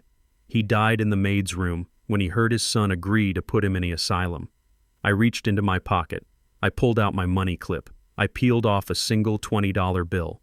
Jamal's eyes locked onto the money. He reached out his hand, his fingers trembling. I didn't give it to him. I held it there. Then with my other hand, I reached behind me. I grabbed a square-point shovel that was leaning against the dumpster. I held the money in one hand and the shovel in the other. I looked at my son. "You want to eat?" I asked. He nodded, desperate. "Yes, please." I shoved the shovel into his chest. He grabbed it instinctively. "Then earn it," I said. He looked at the shovel. He looked at me confused. "The sand pile in the back needs to be moved to the mixing station," I said, pointing to a mountain of heavy, wet sand near the alley. "It is grunt work. It is hard work. It pays $15 an hour. You work a full day, you get paid. You don't work, you starve." Jamal stared at the shovel handle. His hands were soft. They were accountant's hands, hands that had only ever lifted pens and champagne glasses. "Dad, I don't know how to figure it out," I snapped. "I learned how to use that tool when I was 12 years old. You are 40. It is high time you learned the value of a dollar that wasn't given to you." I held up the $20 bill. "This is an advance," I said, "for lunch. You have 30 minutes to eat. Then you report to the foreman. His name is Mike. He knows who you are. And he knows that if you slack off for 1 second, if you check your phone, if you complain, he is to fire you on the spot. Do you understand?" Jamal looked at the money. He looked at the shovel. He looked at the house he tried to steal, which was now being rebuilt by men who had nothing but their integrity. I saw the struggle in his face. I saw his pride fighting with his hunger. He wanted to throw the shovel down. He wanted to scream at me. He wanted to play the victim one last time. But his stomach growled, a loud, undeniable sound. He slowly reached out and took the $20. He gripped the shovel tighter. "I understand," he whispered. "Good," I said. I turned my back on him. I walked over to the foreman, Mike. "Put him on the sand," I said. "Work him hard. No breaks except water." "You got it, Mr. Freeman," Mike said. "You think he will last?" I looked back. Jamal was walking toward the food truck down the street, dragging the shovel behind him. He looked broken, but he was walking. "I don't know, Mike," I said, "but for the first time in his life he has a chance to be a man, whether he takes it or not. That is up to him." I put my hard hat back on. I had a building to finish. And as I looked at the structure rising from the bones of my old life, I finally felt the peace I had been searching for. I hadn't saved my son from the world. I had finally done something better. I had thrown him into it. And that was the greatest gift I could ever give him. The ink on the final transfer deed was still wet when I walked out of the Greystone for the last time. It wasn't my house anymore. It belonged to the Coretta Freeman Community Center now. I had overseen the renovation, I had reinforced the beams, and I had made sure the wiring was up to code. But I couldn't live there. Every time I walked into the kitchen, I saw Tiffany crushing pills into my oatmeal. Every time I walked past the living room, I saw Jamal holding that camera waiting for me to fall. The house was a monument to my past, but it was also a graveyard for my family. I stood on the sidewalk looking up at the stone facade. It was beautiful. It was strong. It would shelter kids who had nowhere else to go. That was enough. That was what Coretta would have wanted. Luther pulled up to the curb in his black sedan. He rolled down the window. "Are you sure about this, Otis?" he asked. "You could have sold it for $2 million. "I don't need $2 million, I said. "I have enough. And blood money never buys anything but trouble." I got in the car. "Take me to the dealership," I said. We drove out to the suburbs, past the strip malls and the subdivisions to a lot that was filled with chrome and steel giants. I wasn't looking for a sedan. I wasn't looking for a sensible retirement car. I was looking for a chariot. I walked up to the biggest rig on the lot. It was a 45-foot Prevost motor coach. It was black and silver, sleek as a bullet train. It had marble floors, a king-sized bed, and an engine that could pull a mountain. The salesman, a young guy in a cheap suit, looked at me skeptically. He saw an old black man in a work coat. He didn't see the bank account balance on my phone.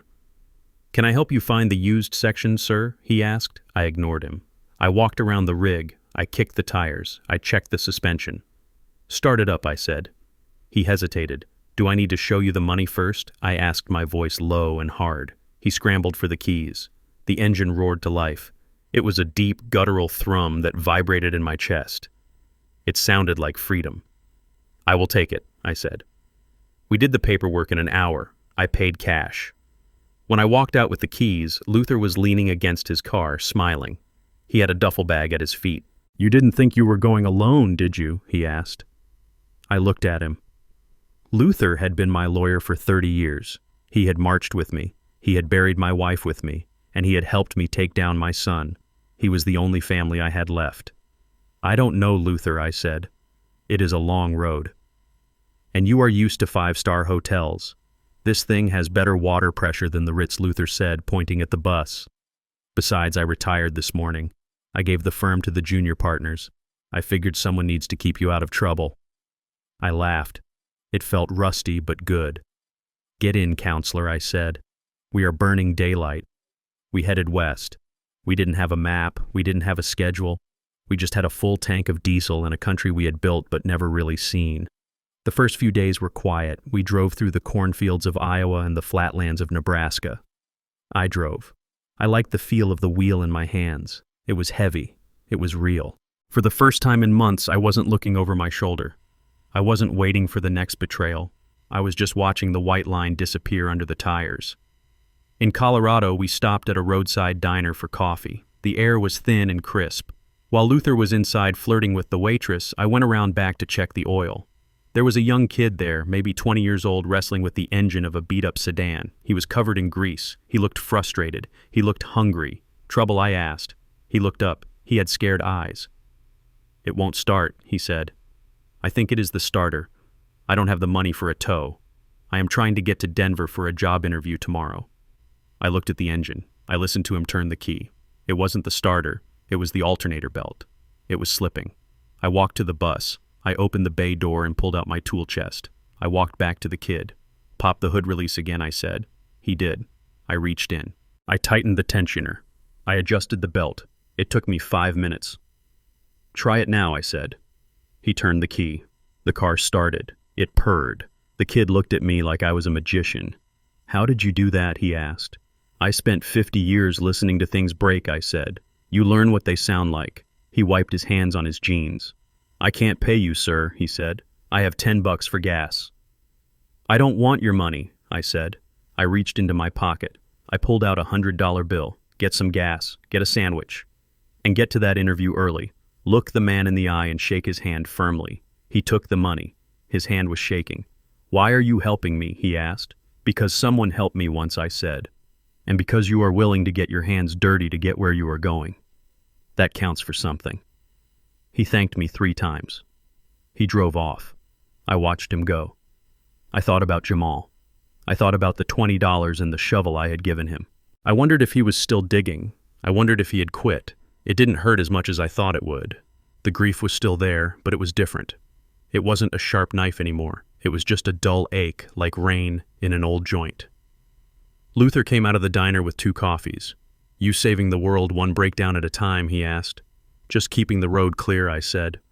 We got back in the bus. We climbed the Rockies. The engine groaned, but it didn't quit. We saw the snow-capped peaks. We saw the deserts of Utah, red and vast and silent. We talked about Coretta. We talked about the old days in Chicago, the fights we won, the fights we lost. We talked about the future. I realized something out there on the highway. I had spent my whole life building walls. Walls for buildings. Walls around my heart. Walls to protect my family. But walls don't just keep things out. They keep you in. Tiffany and Jamal had tried to lock me in a box. They tried to make me small. They tried to make me disappear. But here I was. I was 73 years old. I had no house, I had no son, but I had never been bigger. I took up the whole lane. One evening we parked on a bluff overlooking the Grand Canyon. The sun was setting, painting the sky in purple and gold. It looked like the gates of heaven. I set up 2 folding chairs outside. Luther poured 2 glasses of iced tea. We sat there in silence, watching the day die and the night take over. "You know, Otis," Luther said, "most men our age are sitting in recliners watching the news and waiting for the end. Most men our age didn't have to fight a war to get their keys back," I said. Luther chuckled. "True. But you won the war, Otis. What are you going to do with the peace?" I looked out at the canyon. It was deep, it was ancient. It didn't care about credit scores or trust funds or betrayals. It just existed. "I am going to live in it," I said. "I am going to drive until the road runs out. And then, I am going to build a new road." I took a sip of tea. I thought about Coretta. She always wanted to see this. She always wanted to see the sunset over the canyon. I closed my eyes. I could feel her next to me. Not in a sad way, in a warm way. "I did it, baby," I whispered. I cleaned the house, and now I am seeing the world for both of us. I opened my eyes. The sun was gone. The stars were coming out. Millions of them. I wasn't an old man abandoned by his family. I wasn't a victim of elder abuse. I wasn't a ghost in a guest room. I was Otis Freeman. I was a builder. I was a fighter. And I was free. I stood up. I looked at the massive bus gleaming in the moonlight. It was my castle. It was my tank. It was my home. "Ready to roll?" Luther asked. I nodded. "Always," I said.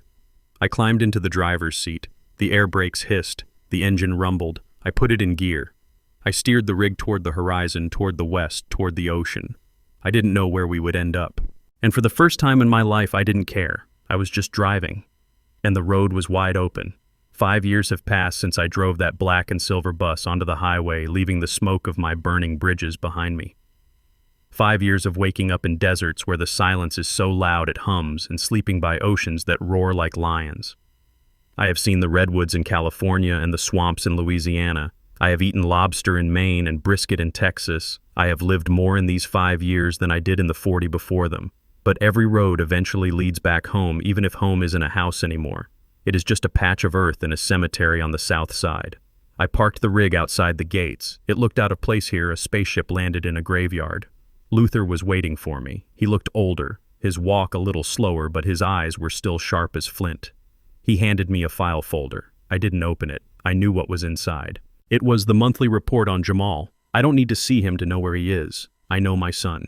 Or rather, I know the man he became after the illusion of easy money evaporated. Luther tells me Jamal is working sanitation for the city now. He is 45 years old, but he looks 60.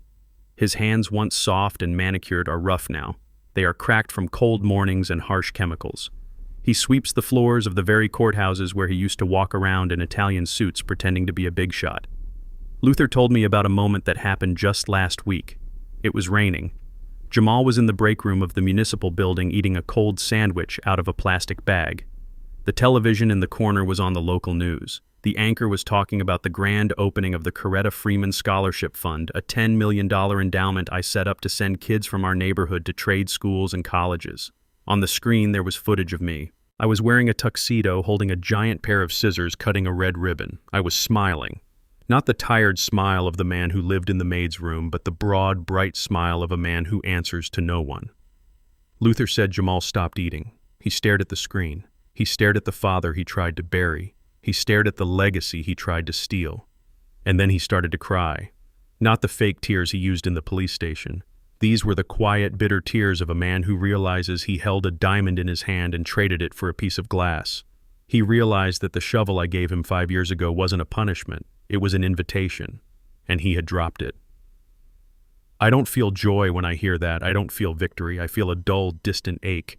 He is still my blood, but blood is just biology. It isn't destiny. He made his bed on a foundation of lies, and now he has to sleep in it. I walked through the cemetery gates. The grass was green. The headstone was polished granite shining in the sun. Coretta Freeman, beloved wife, builder of men. I stood there for a long time. I leaned on my cane, not because I was weak, but because the ground felt holy. I took off my hat. The wind messed up my white hair. I cleaned the house, baby. I whispered to the stone. I took out the trash. I stripped it down to the studs, and I built it back up. I told her about the travels. I told her about the kids at the center who were learning how to wire a circuit board. I told her about the peace I found in the middle of nowhere. I didn't tell her about Jamal. She knew. Mothers always know. I reached into my pocket and pulled out the old pocket watch, the one my grandfather carried on the Pullman trains. I rubbed the gold casing with my thumb. They thought I was old Coretta, I said. They thought I was done. They forgot that concrete takes 100 years to fully cure. I am just getting started. I kissed my fingers and pressed them to the cold stone. I am living for me now, baby, I said, and I am taking you with me, every mile. I turned around and walked back to the bus. Luther was leaning against the tire, smoking a cigar. He offered me one. I took it. We stood there, two old lions in the winter of our lives, watching the smoke rise into the Chicago sky. Where to next? Luther asked. South, I said. I hear the fishing is good in the Keys this time of year, and I have a lot of catching up to do. I climbed into the driver's seat. I released the brake. The engine roared a deep, powerful sound that vibrated in my bones. I put it in gear. I didn't look back at the city. I didn't look back at the jail or the empty apartment where my son slept. I looked forward. The windshield was huge, the view was panoramic, and the road was wide open. Blood makes you related, but loyalty makes you family. Otis Freeman spent a lifetime building a fortress to protect his loved ones, only to realize the enemies were already inside the gates. His story teaches us a brutal but necessary truth.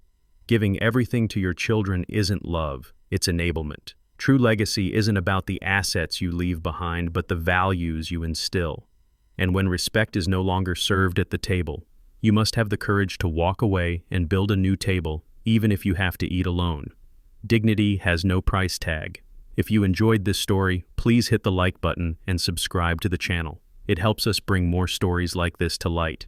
And let me know in the comments, have you ever had to make a tough choice to protect your own peace? I will see you in the next video. Stay strong.